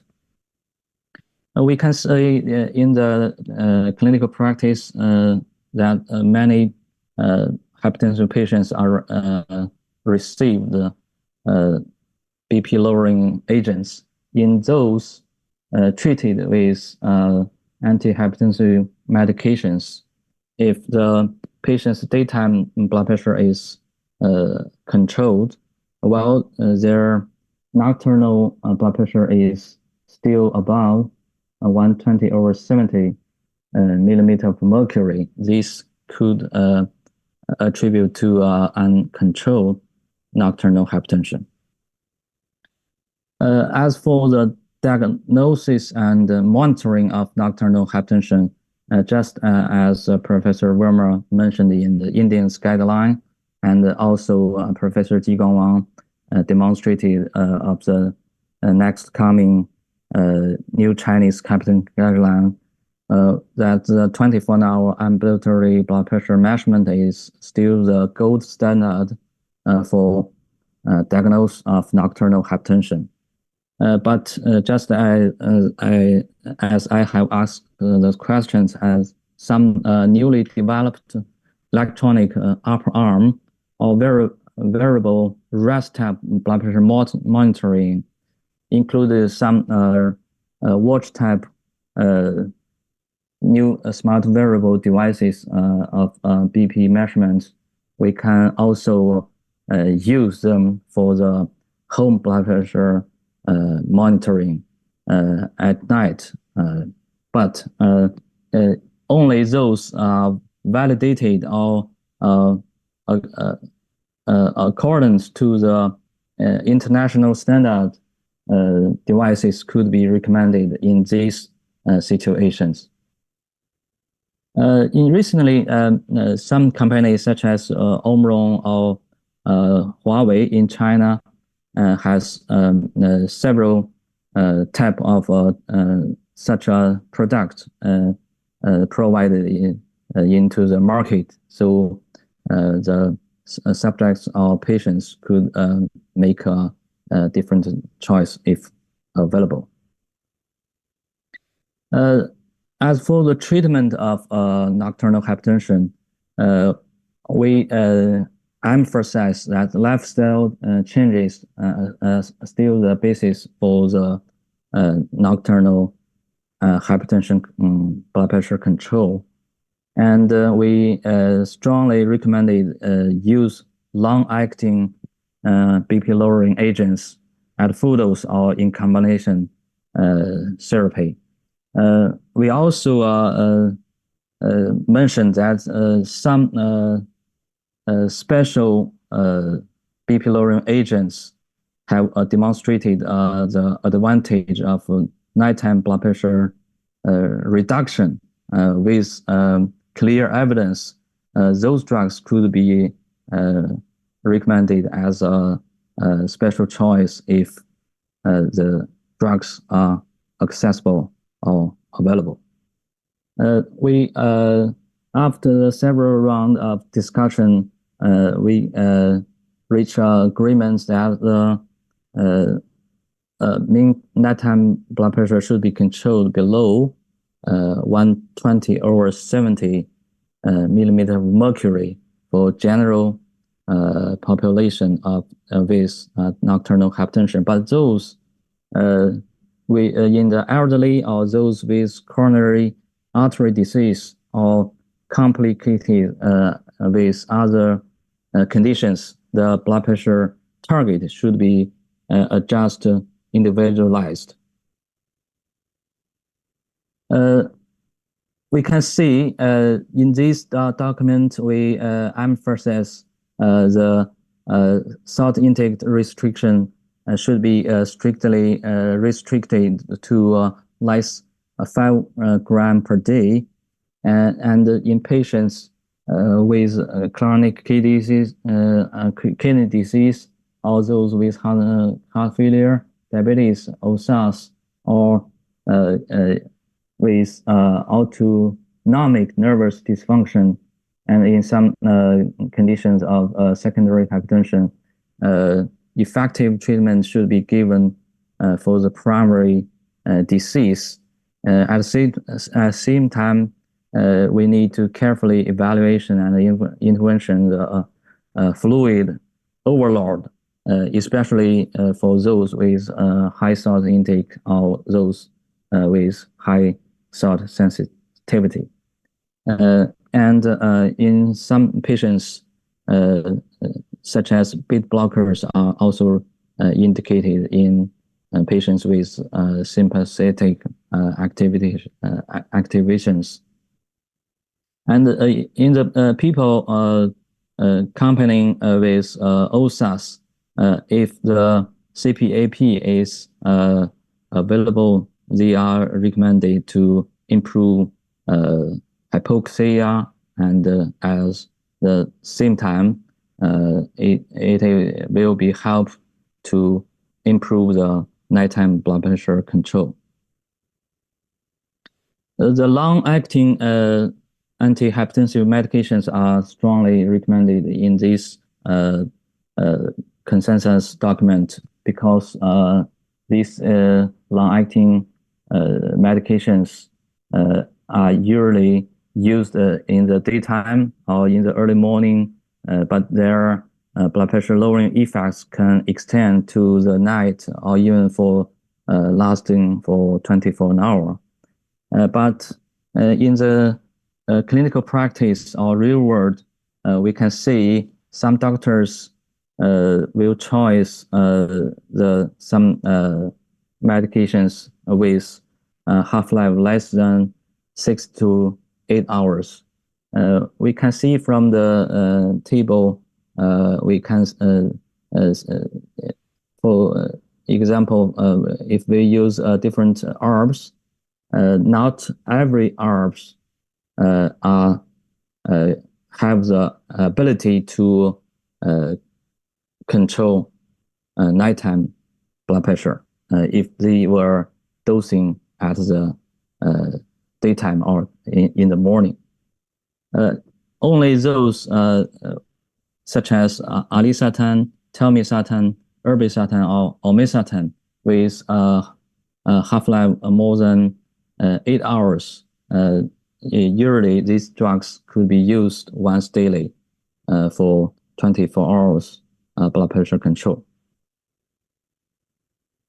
If we choose losartan or valsartan, in some situations, these drugs usually needed to be used twice daily to reach the target of nocturnal BP control.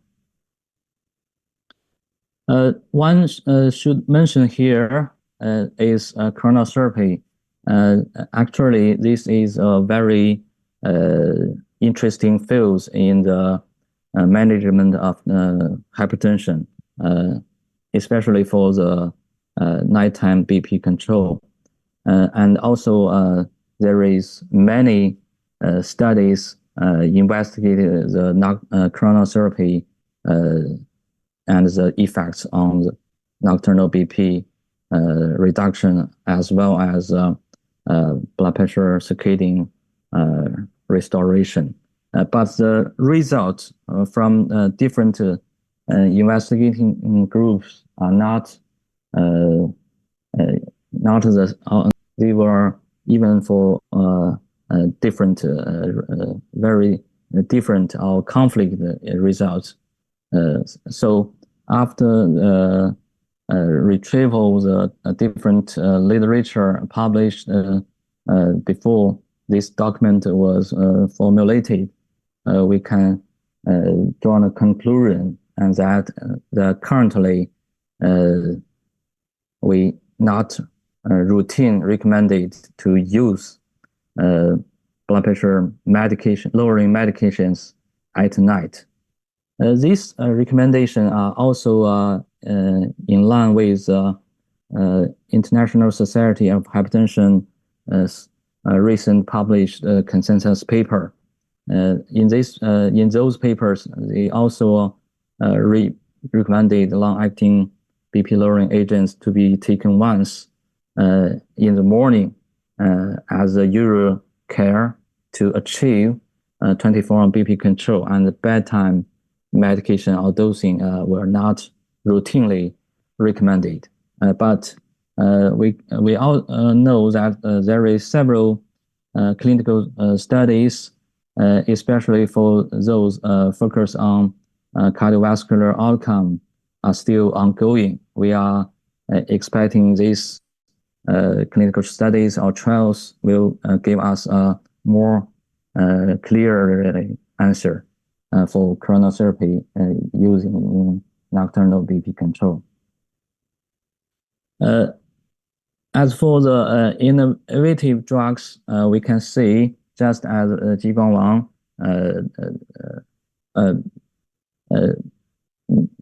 mentioned, that new ARBs innovated by Chinese expert named alisatan hexoproxyl has finished several phase 2, phase 3, and as well as post-marketing study. This study demonstrated that alisatan have the advantage of nighttime blood pressure reduction, or even more than daytime BP lowering. So in this consensus paper, we have gave detailed describing the study and the result and give the prudent recommendation for use of such innovative drugs. The second one is ARNI, because Professor Jibong Wang has gave us many reasons why Chinese hypertension guideline has recommended ARNI as first-line BP lowering agents. As for the nocturnal BP control, ARNI also have good presentations. In some studies, we can see that the sacubitril valsartan 20 milligram per day reduce nighttime even more than daytime reduction. In the near future, we also have sacubitril valsartan compounds will put into the market. So we also expected to have such a agent to be used with potential to nocturnal BP reduction. The third one is a new generation of mineral corticoid receptor antagonist named xarelenol. In some studies, they also demonstrated that this new generation of MRA have also the ability of the nighttime BP reduction with a very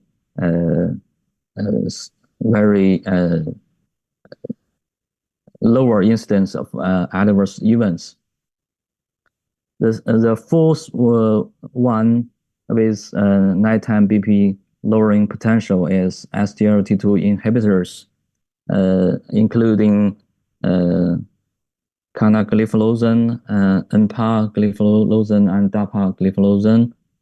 In the meta-analysis involved these very popular SGLT2 inhibitors as compared with placebo. Those SGLT2 inhibitors also demonstrated some extent of nighttime BP reduction in patients with type 2 diabetes and hypertension. The fifth one is endothelin receptor ETA/ETB antagonist aprocitentan, because in the recent study named the Precision study published in New England Journal of Medicine, aprocitentan also demonstrated the advantage of BP control and with very lower incidence of adverse events, and most of people could tolerate these new drugs.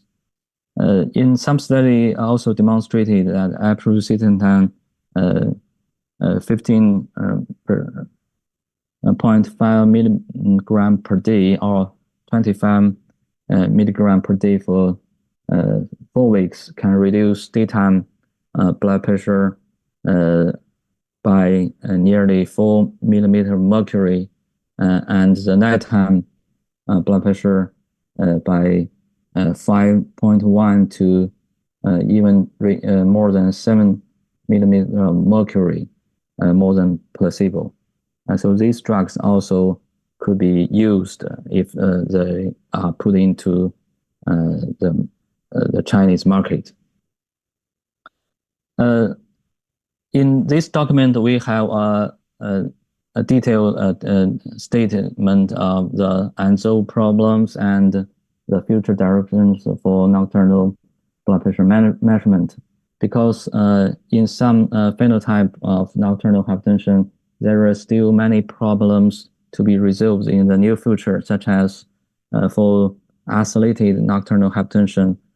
In addition to ABPM, how can HBPM, especially just mentioned the smart wearable devices, play a role? And what is the best treatment target and interventional strategy for these special conditions. There is up till now no head-to-head comparison study to demonstrate the benefit of a different class of blood pressure lowering agents for nocturnal BP control or even for the cardiovascular protection.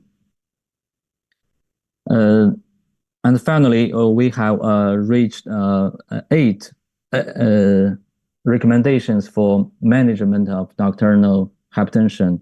And these are involved in the definition of nocturnal hypertension and how to diagnose nocturnal hypertension with 24-hour ambulatory blood pressure measurement, or in those special populations who are prone to nocturnal hypertension, such as those with old age, obesity, diabetes, and with CKD or OSAS, and as well as some disorders. We also recommended use home blood pressure monitoring devices, including smart wearable devices, but they should be validated with standardized and also could be recommended for routine follow-up in patients with nocturnal hypertension. The nocturnal BP should be controlled in 120 over 70 millimeter of mercury in most of the people, but in those with CKD, CAD, or in the elderly, the individualized blood pressure target should be adopted. Lifestyle changes, especially should address the lower sodium diet and appropriate potassium supplement are very important for nocturnal blood pressure control. If the patient with sleep disorders or OSAS, the primary disease should be treated or controlled properly. And as for the medications choice, we recommended long-acting blood pressure lowering medications be used maximally tolerated dose or combined with 2 or more drugs of different mechanisms to achieve nighttime BP control. As the last, and some new drugs with nighttime BP reduction property are also preferred if available. This is the summary of our consensus document, because this is the first document on how to and when to treat or manage of the nocturnal hypertension. So we provided a systemic recommendation on the suggestions in this document. And we also defined a clinical phenotype of nocturnal hypertension and provide the standardized diagnosis and treatment procedures, and give a recommendation for clinical management of nocturnal hypertension. Long-acting BP lowering agents and some innovative drugs with nocturnal BP reduction property are recommended in this expert consensus document. That's all for my presentation. Thank you. Thank you very much. Thank you, Dr. Jing Liu, for presenting excellent presentation regarding the nocturnal hypertension. I think this is definitely an issue, and nocturnal hypertension control is definitely required more, because you are very rightly said, in Asian countries, nocturnal hypertension is an issue. And we all know that this is definitely had to be controlled. Excellent view. I think we all will be benefited by your expert advices. And Any questions from? I have one question. Uh, Dr. Jing Liu is a fantastic, enlightening, thought-provoking presentation about nocturnal hypertension. So much information you have gathered, which we usually don't find easily, and a lot of things to know about the nocturnal hypertension from you. But one thing comes in my mind, and multiple times I think that if a person is having normal blood pressure, but his blood pressure is not having the nocturnal dip, means he is keeping blood pressure less than 130/80, but it is not having any nocturnal dip. Even in night time, it is 130/80, less than 130/80, daytime also 130/80. How much cardiovascular risk is carrying, or should we treat this kind of the patient? If yes, then how should we treat this kind of the patient? Thank you for Professor Naoji Mashivari. You means that the patients with target organ damage, but their daytime blood pressure or nighttime blood pressure are still in the normal range. Is that right? Yeah, I just want to say that if blood pressure drop is not in the night, but it is normal. Blood pressure is 130/80 or less than 130/80, but it is not dropping in the night time, then there is definitely a risk of HMOD is there or not. Should we worry about this or not? Or if yes, then how should we treat? If their nighttime blood pressure is below 120/70 millimeters of mercury, but they are demonstrated as non-dipper, right? Daytime also 130/80, nighttime also 130/80. They are non-dippers. They are Yeah, they are non-dipping. No dipping, but normal. Less than 120/80 in the daytime also, 120/80 in the nighttime also. We are not finding any difference in the ambulatory blood pressure monitoring in a person's blood pressure. We can see in the past decades there is numerous studies focus on non-dipping and the target organ damage or cardiovascular risk. This is another issue. I also can show you that in some studies, including our study, has demonstrated nocturnal blood pressure per se is an indicator or predictor for target organ or cardiovascular risk. This is independent of dipping patterns.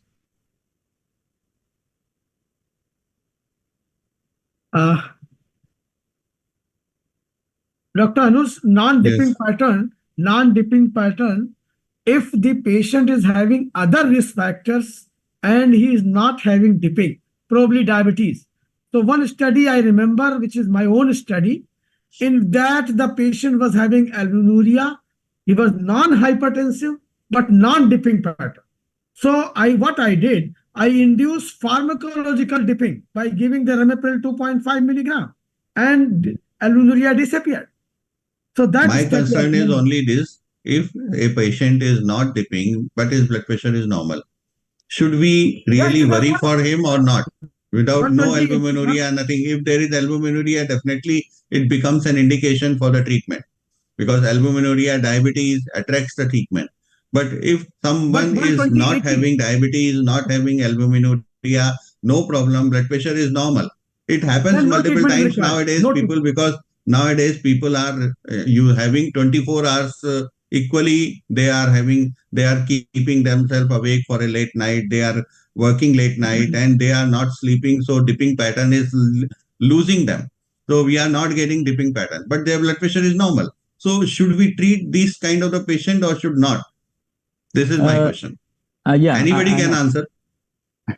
I think in this situation, we need to strengthen monitoring the person's blood pressure, because we need to distinguish whether they have OSAS.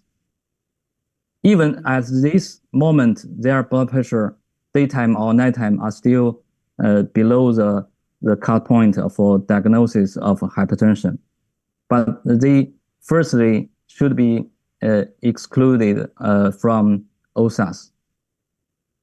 Then the second advice, second advice is we need to strengthen the monitoring of blood pressure for this situation. I think we must move on because the time is limited. Okay, please. Thank you.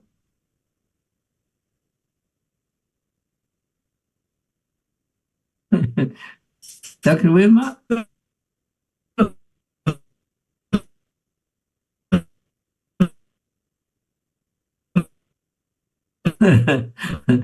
Dr. Wilma? Yeah. Yes. Okay.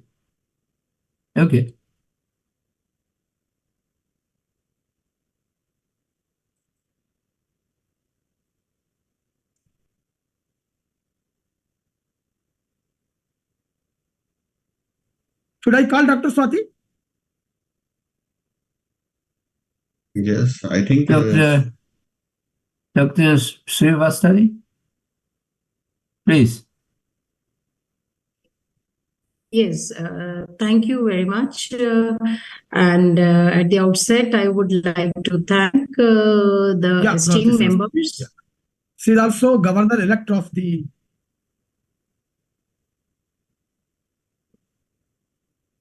Yes, sir.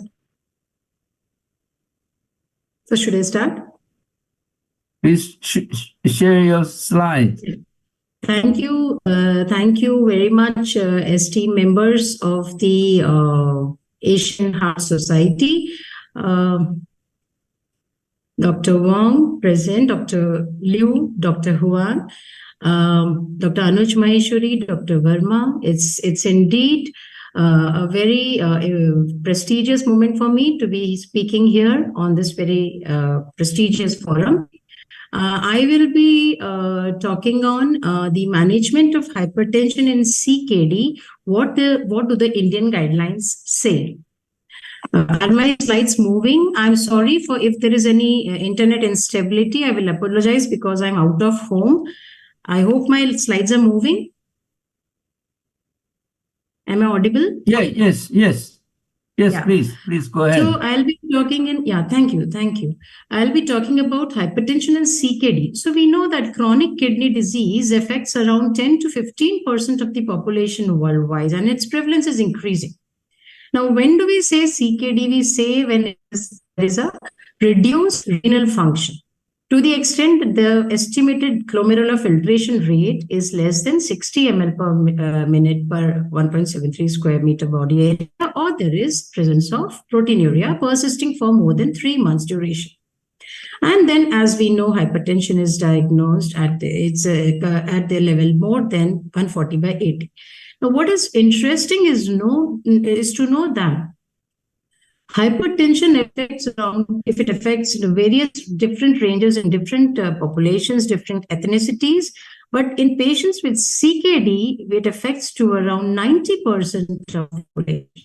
So here it becomes very important that we understand and we treat hypertension and CKD well, because it is a very prevalent, and at the same time, it is going to have a massive impact if untreated adequately.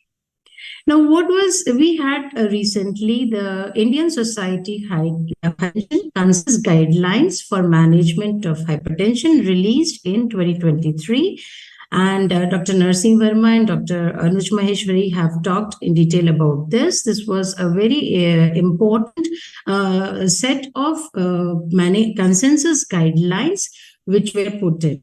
Why would it work?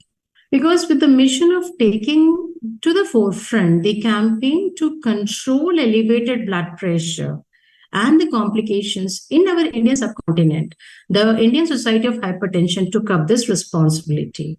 It becomes very important because, as we know, in our Asian context, we have unique challenges. Similarly, Indian context, we have still further unique challenges requiring dedicated guidelines which are tailored for the country, because we have a distinct socioeconomic, geographical, cultural diversity. As we know, most of our Asian countries have these different, distinct, geographical and cultural diversities, and we have impending pandemic of these non-communicable diseases with hypertension. This became very important. So first, I'll be looking into the usual guidelines which are there, and then what the Indian guidelines have to say and how they are different. Hypertension, as we know, is both the cause as well as the effect of CKD. And most important, it contributes to the progression of CKD. We know that as the GFR declines, the incidence and the severity of hypertension increases. Hypertension and CKD are both independent risk factors for cardiovascular disease. So both of these disorders are independent risk factors. As Dr. Liu was discussing, the non-dipping hypertension, we have a very high number of patients with CKD who have this non-dipping variety. So non-dipping variety becomes again very important at this risk factor for cardiovascular disease. So CKD, when it comes along with hypertension, it increases the risk much more than what the individual two disorders do. So even the progression, if we don't treat hypertension adequately, then the risk of progressing to cardiovascular disorders is high, as well as the risk of progressing to end-stage renal disease is also very high. And very importantly, if we are able to control the blood pressure well in these patients, are able to control the EG, then it translates into a slowing of the eGFR decline. And we are doing much more better to the patient than not only controlling the blood pressure, but having a good outcomes with regard to renal and the cardiac outcomes as well. We know all these factors, how chronic kidney disease, the GFR, if it is G1 when it is more than 90, and we know that as the GFR falls, it goes to G2, G3A, G3B, and G4. The other important factor is not only the GFR, but it's also the albuminuria. So albuminuria, which is less than 30, is in A1, but when it is 30 to 300, which we call as microalbuminuria, definitely it is an indication towards CKD and increased cardiovascular events, and more than 300 milligram per gram of UACR is a definite overt proteinuria. Now, what is the pathogenesis? If we look at how it becomes different, if hypertension is there in CKD, what are the differences as compared to hypertension in general? After having heard so interesting sessions just now, it becomes very important for us to know that even when we have hypertension in CKD, there is an increase in the sympathetic tone, and there is an upregulation in aldosterone system. So the sympathetic tone becomes very important. The RAS upregulation becomes very important. RAS upregulation further promotes salt and water retention. We know that. But what is very important is that the salt sensitivity of the blood pressure also increases in our CKD patients. So someone who is taking a salt intake of a particular amount, who is hypertensive and not having CKD, but someone who is having hypertension with CKD, if he takes the same amount of salt, he is going to have worse outcomes. So the salt sensitivity also increases with CKD. We know endothelial dysfunction is also important, which occurs in CKD. There is increased arterial stiffness. All these factors go on to produce hypertension. Once hypertension occurs in CKD, it further leads to a lot of oxidative, metabolic, and further impairment, which further causes a positive feedback, or we can say a vicious cycle that further aggravates the CKD, further aggravation of hypertension, and so on, and it goes on. What is recommended for the blood pressure measurement? This Dr. Narsim Verma and my previous speakers have elaborated that CKD patients, especially, we need to keep all these in mind, that the step quiet, no smoking, caffeine, or exercise before that, empty the bladder, relaxation for more than 5 minutes, using a calibrated, validated device. All this becomes very important. So what should we do in a CKD patient? At each encounter, at each health encounter of the CKD patients, we should take the blood pressure and we should make a clinical plan for each patient based on the CKD. And patients with resistant hypertension, again, which are much more in the CKD patient, would need to have further evaluation required.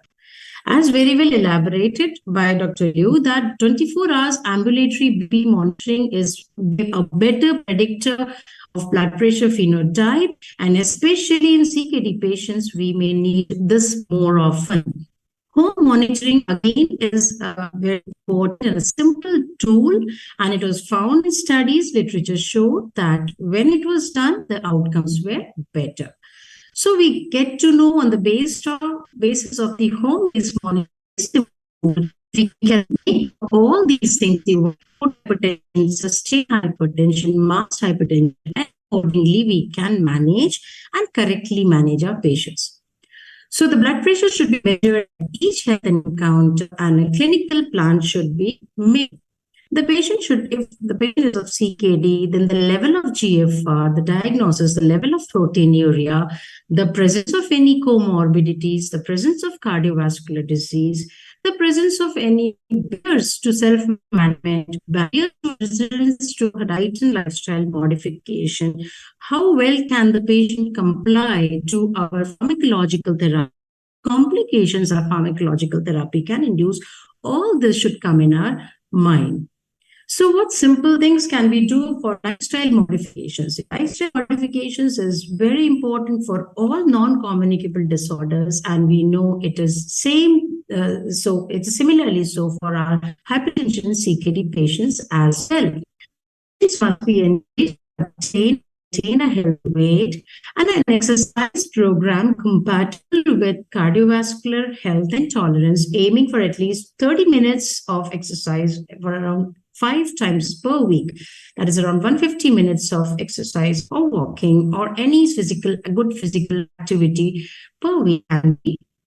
And then lower salt intake become very important. So when we say lower salt intake to around less than 2 grams per day of sodium, which is equivalent to around 5 grams of sodium chloride, that is important in these patients. At the same time, a limited alcohol intake is also important for CKD patients. Now, another important factor which comes into our mind is the role of potassium. Because whenever we talk about the dietary approaches to stop hypertension, the DASH diet, we are interested in using diets, salt substitutes, which are rich in potassium. But is this proper for CKD patients? Probably not, because we know that in advanced CKD patients, we may have a potential for hyperkalemia. At the same time, we have to look into that we are using the drugs for RAS inhibition, as RAS is an important part of CKD leading to hypertension. Again, we have to keep this side effect in mind, and hence the role of potassium becomes, we have to be cautious when we use this. So when we talk about the management of these patients, what should be our goal? Should we do? What should we target? The KDIGO executive conclusions done a couple of years back suggested that adults with high blood pressure and CKD, they should use a target systolic blood pressure of less than 120 if tolerated by the patient using standardized office BP measurements. They recommended starting RAS inhibitors, ACE inhibitors, or angiotensin receptor blockers for patients with high blood pressure and CKD, and especially more so in the presence of albuminuria, as we all know, that in albuminuria, RAS inhibitors are better off. And then they recommended that in patients with increased, moderately to severe albuminuria, then again, they indicated the RAS inhibitors. What about other antihypertensives? Now, when we talk about antihypertensives in CKD, we know that a lot of randomized controlled trials have been done and a lot of meta-analysis also have been done on them, examining the role of various antihypertensive drugs, looking into context of the CV outcomes and the benefit with the CKD and the benefit in the blood pressure control. And most of them consistently say that for blood pressure control in CKD patients, angiotensin converting enzyme inhibitors and angiotensin receptor blockers are most beneficial. In addition, thiazide-like diuretics and CCBs also have been shown to have benefit in some trials. There is a little less data with beta blockers, and they have not found to be any having much benefit. However, if there is any beta blocker compelling indication, like we have angina pectoris or post-MI or systolic heart failure with reduced ejection fraction, they may be used. Other group of drugs also have been have been indicated. Non-dihydropyridine calcium channel blockers like diltiazem and verapamil have definitely the apparent benefit of reducing proteinuria. They also may be added in the presence of proteinuria. If the patient does not come under control with the help of an ACE inhibitor ARB, that is a RAS blockade, with the CCB and with the diuretic, which is quite common because we see that the CKD patients have quite high blood pressure, not coming into control easily. Then additional therapy using mineralocorticoid receptor antagonists can be used. In addition, we may use the long-acting alpha antagonists or beta blockers as required by the patients. Because many a times it is found that the alpha antagonists do not have any interference in the pharmacokinetics with the CKD. So many a times that in resistant hypertension cases, we get good benefits of these drugs. Now, what is so specific about RAS blockade? We say that RAS inhibitors, ACE inhibitors or ARBs should be administered, as the guidelines say, that they should be used to the highest approved dose that is tolerated to achieve the benefits, because they have been proved beyond doubt that they are beneficial. There will be a change in the blood pressure. Along with the blood pressure change, we might find a small increase in creatinine level, small increase in sodium potassium that needs to be looked into and titrated every 2 to 4 weeks.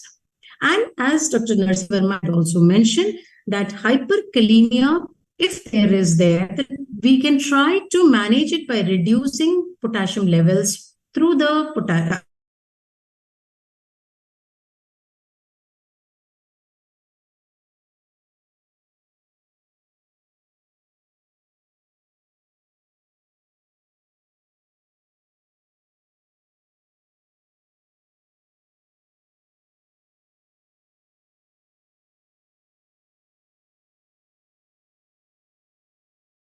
You are muted. Yeah. Is there any problem? Yeah, there was a net issue. I'm outside home, so there are some net issues. Yeah, you can again share the slide. Yeah, I have. Can you see my slides? Yes. Are they visible? Are they visible, sir? Not seen. Slides are not visible. Right. I'll do that Is again. it showing that you have started screen sharing? It is showing, but I'll do that again, sir. So it will come up because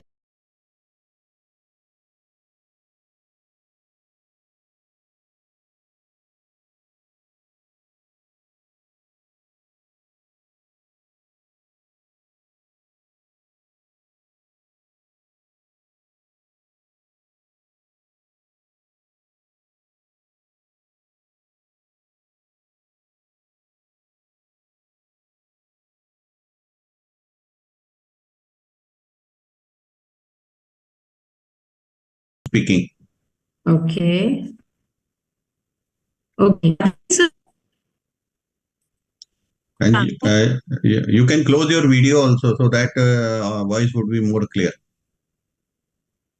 Yes, sir. Yeah, you can close your. Yeah. Your slides are moving.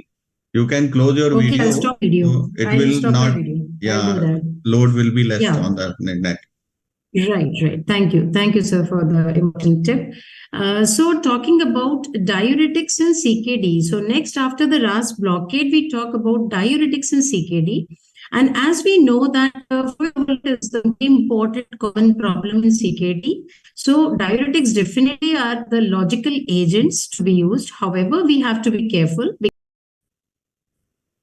So, if we look into, but this was what I was talking about was hypertension in CKD patients, but who were not kidney transplant recommended as a first line antihypertensive patients in these transplant patients.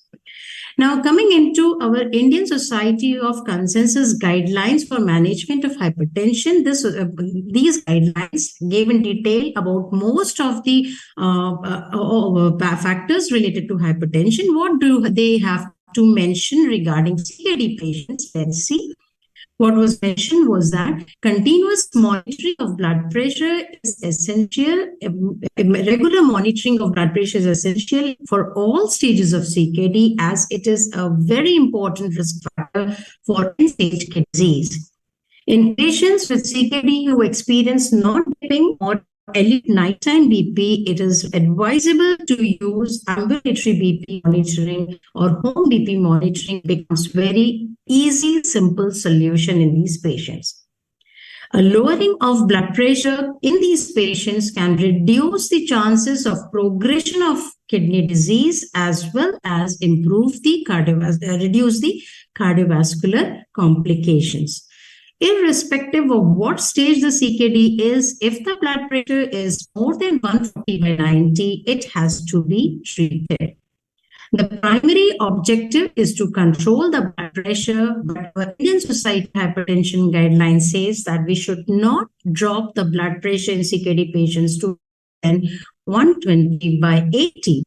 So, however, in individuals who are younger, in individuals who have an USCR which is more than 300 milligram per gram, and those with high cardiovascular risk, we may have a lower target than the rest of the patients, but it should be well tolerated. Kidney transplant recipients facing hypertension should aim for an office BP of 130/80. And regardless of the presence of albuminuria, it's important to avoid lowering of blood pressure excessively below 120/70 in CKD patients.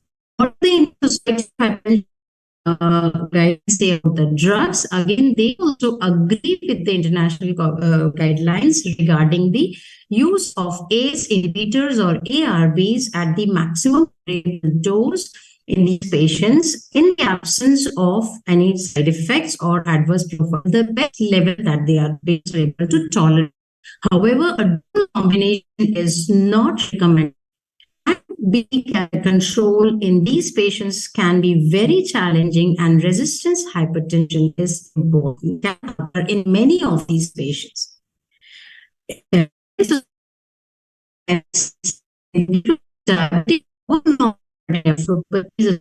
CKD, SGLT may be of use if the GFR is at least 20 or 25 ml per minute, so they are useful. Otherwise, if the GFR is less than that, the SGLT2 inhibitors are not going to work. So that also will be kept as an important modality of treatment. The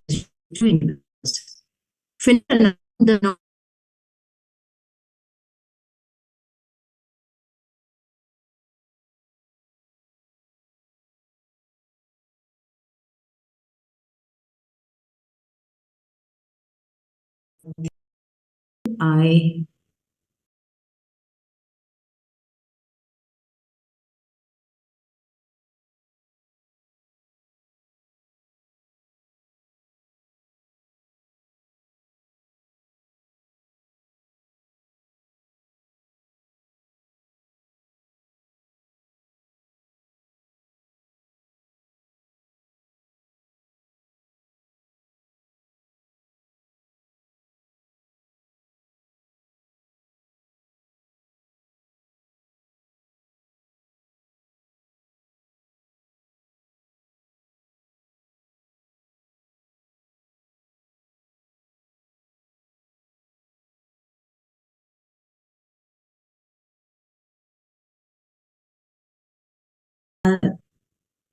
Emancinolone is another important drug which is useful in CKD patients and can be used, especially if the triple drug of ARBs or diuretics and calcium channel blockers are unable to control. So this is my conclusion slide, that as per guidelines from the Indian Society of Hypertension as well as the international guidelines, we realize that hypertension is both the cause and effect of CKD and affects the vast majority of CKD. Control hypertension is important in those with CKD, as it leads not only improvement in the blood pressure but also in slowing the disease progression as well as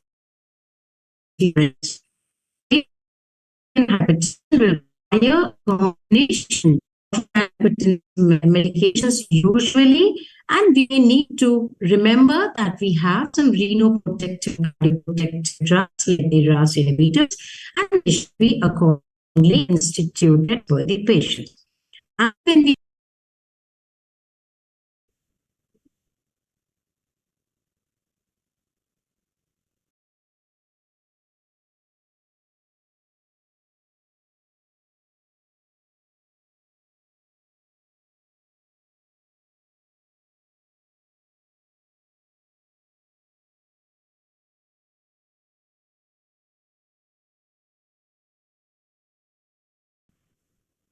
share it. But what we have to remember is that we have to tailor and personalized and evidence-based management plan is the key to achieving BP targets, reducing the cardiovascular risk and the side effect profile in these patients. Thank you very much for your patient listening. I'm extremely thankful to the Asian Pacific Society of Hypertension and the Indian Society for Hypertension for having me here. Thank you very much.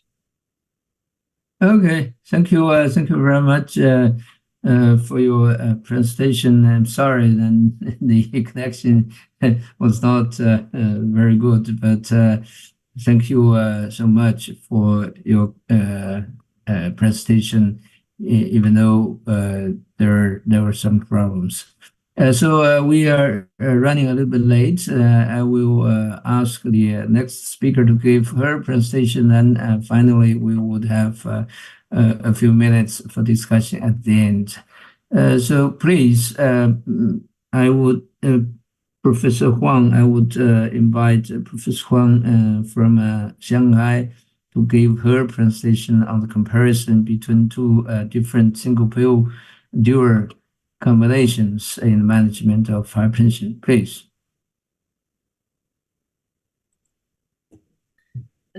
Thanks for the introduction, Professor Wang. Dear professors, Professor Verma, Professor Mashwari, Professor Srivastava, and Professor Liu, and I'm very pleased to have this opportunity to participate in this meeting, and I learned a lot from previous lectures. And my topic is comparison of two single pill dual combination antihypertensive therapies in Chinese patients, randomized controlled trial. Current guidelines including 2020 ISH guidelines, 2023 ESH guideline encourages the use of combination antihypertensive therapies. And the single pill combination therapies is especially recommended. And also shown in the current guidelines, the AC inhibitor or angiotensin receptor blocker plus calcium channel block or thiazide-like diuretics are recommended in most patients. Then it comes the question for the combination therapies of AC inhibitor plus calcium channel block, and the combination therapy of AC inhibitor and diuretics. To what extent these two therapies are comparable in blood pressure lowering efficacy and safety. Previous accomplished trial is a randomized double-blind trial. More than 10,000 patients were recruited in this trial. These patients were randomized into benazepril plus amlodipine group or benazepril plus hydrochlorothiazide group. And the median follow-up time were about 36 months. And for the office blood pressure, the baseline systolic and diastolic blood pressure, the reduction of the office blood pressure during follow-up were similar between the two groups. And for the blood pressure levels after treatment, the benazepril plus amlodipine group is a little bit lower than the benazepril plus hydrochlorothiazide group. In the subgroup analysis, including 573 patients who have ambulatory blood pressure monitoring, the baseline systolic diastolic ambulatory blood pressure and the reduction of ambulatory blood pressure were also similar between the two treatment groups. But for the primary endpoint, the composite cardiovascular endpoint, the benazepril plus amlodipine group has a lower incidence of the primary endpoint than the benazepril plus hydrochlorothiazide group. A recent CREO trial is a randomized single-blinded trial. A total of 728 Black patients were randomized into 3 treatment groups: amlodipine hydrochlorothiazide group, amlodipine perindopril group, and perindopril hydrochlorothiazide group. For the office blood pressure change, the amlodipine perindopril group has a greater reduction of office systolic and diastolic blood pressure at 4 months and 6 months after treatment than the perindopril hydrochlorothiazide group. For the 24-hour systolic blood pressure, the amlodipine perindopril group also has a greater blood pressure reduction after 6 months of treatment than perindopril hydrochlorothiazide group. So previous RCT trials has inconsistent result about the blood pressure lowering efficacy of these two kind of combination antihypertensive therapy. So in China, we carried out a trial, randomized controlled trial named the ACVAD trial.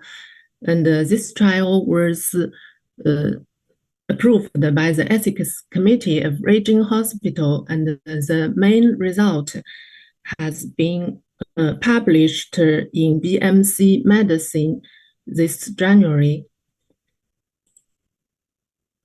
The objective of this study was to investigate the blood pressure lowering efficacy and the safety of the amlodipine benazepril and the benazepril hydrochlorothiazide dual therapies, both in single pill combination in Chinese patients with stage 1 or 2 hypertension. This study was a multicenter randomized actively controlled parallel group trial. Potential eligible patients will be screened and enter into a 4-week of run-in period with benazepril monotherapy.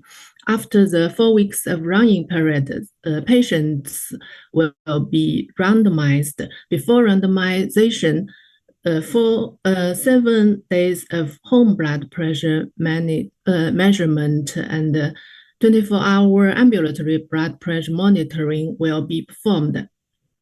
Patients will be randomized into benazepril amlodipine group and the benazepril hydrochlorothiazide group. After randomization, these patients were followed up every 4 weeks, and the last follow-up happened at 24 weeks after randomization. Before each clinic visit, for 7 days of home blood pressure measurement was performed, and before last visit, a repeat 24-hour ambulatory blood pressure monitoring was performed. The study population were patients with stage 1 or 2 hypertension from 20 hospitals and community health centers across China. This slide showed the inclusion and the exclusion criteria. Blood pressure measurements include the clinical blood pressure using validated Omlon device, and the ambulatory blood pressure monitoring was performed using an oscillometric ambulatory blood pressure monitor from AND from Japan, and the home blood pressure monitoring was performed using the same device as clinical blood pressure measurement. The primary efficacy variable was a change from the baseline to 24 weeks of treatment in 24-hour ambulatory systolic blood pressure. Secondary efficacy variables include the change from baseline to 24 weeks of treatment in 24-hour ambulatory diastolic blood pressure, daytime and nighttime systolic and diastolic blood pressure, and the clinic and home systolic and diastolic blood pressure. And all adverse events were documented for information on symptoms, severity, treatment, and outcome. The biochemical tests of blood and urine were performed for clinical laboratory safety evaluation. All clinically significant changes in physical examinations and laboratory findings were also recorded as adverse events. The sample size of each group were estimated to be 252 patients. The actual number of patients randomized in this study is 560. We use that software to do statistic analysis, and the efficacy analysis was performed in the patients who completed the 24-week study and had a valid repeat 24-hour ambulatory blood pressure recording at 24 weeks of follow-up. The safety analysis was performed in all patients who had ever started the study medication. This slide showed the flow of patients. Patients were recruited from July 2018 to June 2021. A total of 894 patients were screened, 560 patients were randomized, and 282 patients in amlodipine benazepril group, and 278 patients in benazepril hydrochlorothiazide group. The number of patients with a valid ABPM at baseline and during follow-up was 213, and the number in benazepril hydrochlorothiazide group was 212. This table shows the characteristic at baseline for the sex, age, BMI, previous antihypertensive treatment, diabetes mellitus, chronic kidney disease, clinic, ambulatory, and home blood pressures are all comparable between the two treatment groups. At 24 weeks of treatment, the clinical blood pressure were comparable between the two groups. For the ambulatory blood pressure, the 24-hour diastolic blood pressure and the daytime diastolic blood pressure was significantly higher in benazepril hydrochlorothiazide group than in amlodipine benazepril group. For the clinic blood pressure reduction, the baseline office blood pressure and the office blood pressure during follow-up are all similar between the treatment group. And for the ambulatory blood pressure changes after 24 weeks of treatment, for the primary outcome of this study, 24-hour systolic blood pressure change, there were no significant difference between the two treatment groups. But for the secondary outcomes, for the daytime diastolic blood pressure change, there is a significantly great reduction in amlodipine benazepril group than benazepril hydrochlorothiazide group. And this slide showed the blood pressure, ambulatory blood pressure at baseline and 24 weeks. For the systolic blood pressure at baseline and at 24 weeks of treatment, there is no difference between the treatment group. For the diastolic blood pressure, in some time points during the daytime, the blood pressure level was significantly lower in amlodipine benazepril group than benazepril hydrochlorothiazide group. This slide showed the subgroup analysis. We can see in patients equal older than 60 years, the amlodipine benazepril group has a better 24-hour systolic blood pressure lowering effect than the benazepril hydrochlorothiazide group with the p-value for the marginally p-value. For home blood pressure change after 24 weeks of treatment, there is similar between the two treatment groups. For safety evaluation, the total number of patients with at least one adverse event were similar between the two groups. But for the side effect of dry cough, which might caused by the use of benazepril, the incidence of dry cough was significantly higher in benazepril hydrochlorothiazide group than in amlodipine benazepril group. So we conclude the amlodipine benazepril and the benazepril hydrochlorothiazide combination therapies were comparable in 24-hour systolic blood pressure lowering. The amlodipine benazepril compared with benazepril hydrochlorothiazide combination therapy had a slightly greater blood pressure lowering effect in older patients and on daytime ambulatory blood pressure monitoring. And the amlodipine benazepril had a lower incidence rate of dry cough associated with the use of AC inhibitor.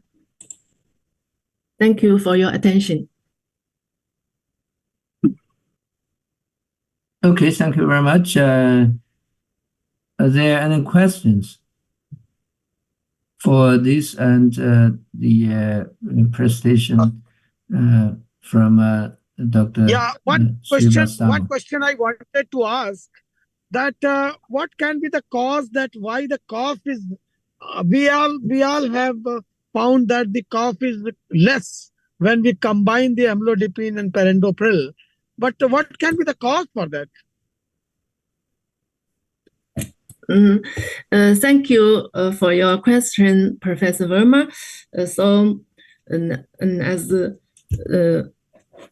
we all know for the combination therapy might reduce the side effect of the antihypertensive drugs when they are taking monotherapy. For example, for the calcium channel block and for plus the AC inhibitor. Some publications in the basic study showed that they also showed that the amlodipine will release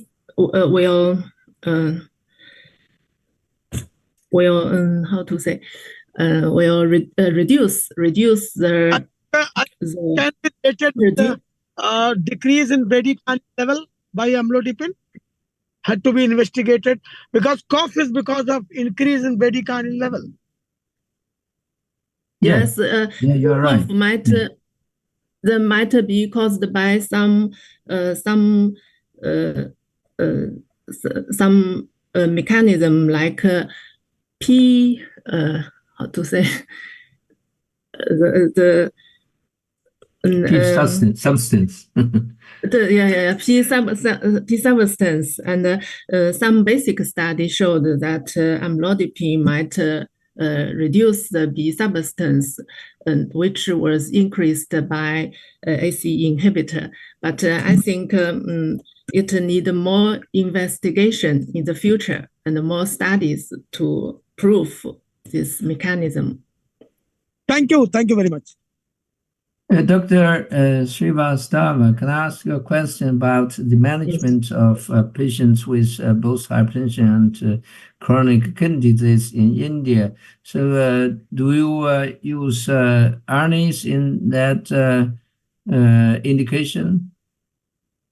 Yes, thank you very much for that very important question, because ACE inhibitors as such and ARBs, the RAS blockade is very important in chronic kidney disease. It's in general very important for management of hypertension. But when we talk about chronic kidney disease, it becomes still much more important, because it is RAS is one of the main factors which leads to hypertension and so many complications. Yes, that can very well be used, where the ARNIs also would have a good impact. And I think only the usual, what we have to keep in mind, that the potassium levels are the ones which we have to monitor. And the GFR, we do expect some amount of reduction in GFR initially, but then usually it is found that it bounces back within some time. So if the patient tolerance is good, I think ARNIs are very important drugs in our armamentarium, especially when we talk about our hypertensive patients, our CHF patients, and hence in our CKD patients also, they can be used, keeping in mind the potassium and the GFR of this patient. Okay, thank you very much. So we are running a little bit late, but I still want to invite Professor Verma to give a closing remark. Please. Thank you, Dr. Yang. I think it has been very enlightening evening. We had very good talks, and a lot of ideas came to my mind. I would like to thank everybody for their efforts. Especially, we have been benefited by exchange of ideas, and 2-3 very beautiful talks, and Dr. Anuj Maheshwari and myself, Dr. Srivastava, we will definitely arrange more studies.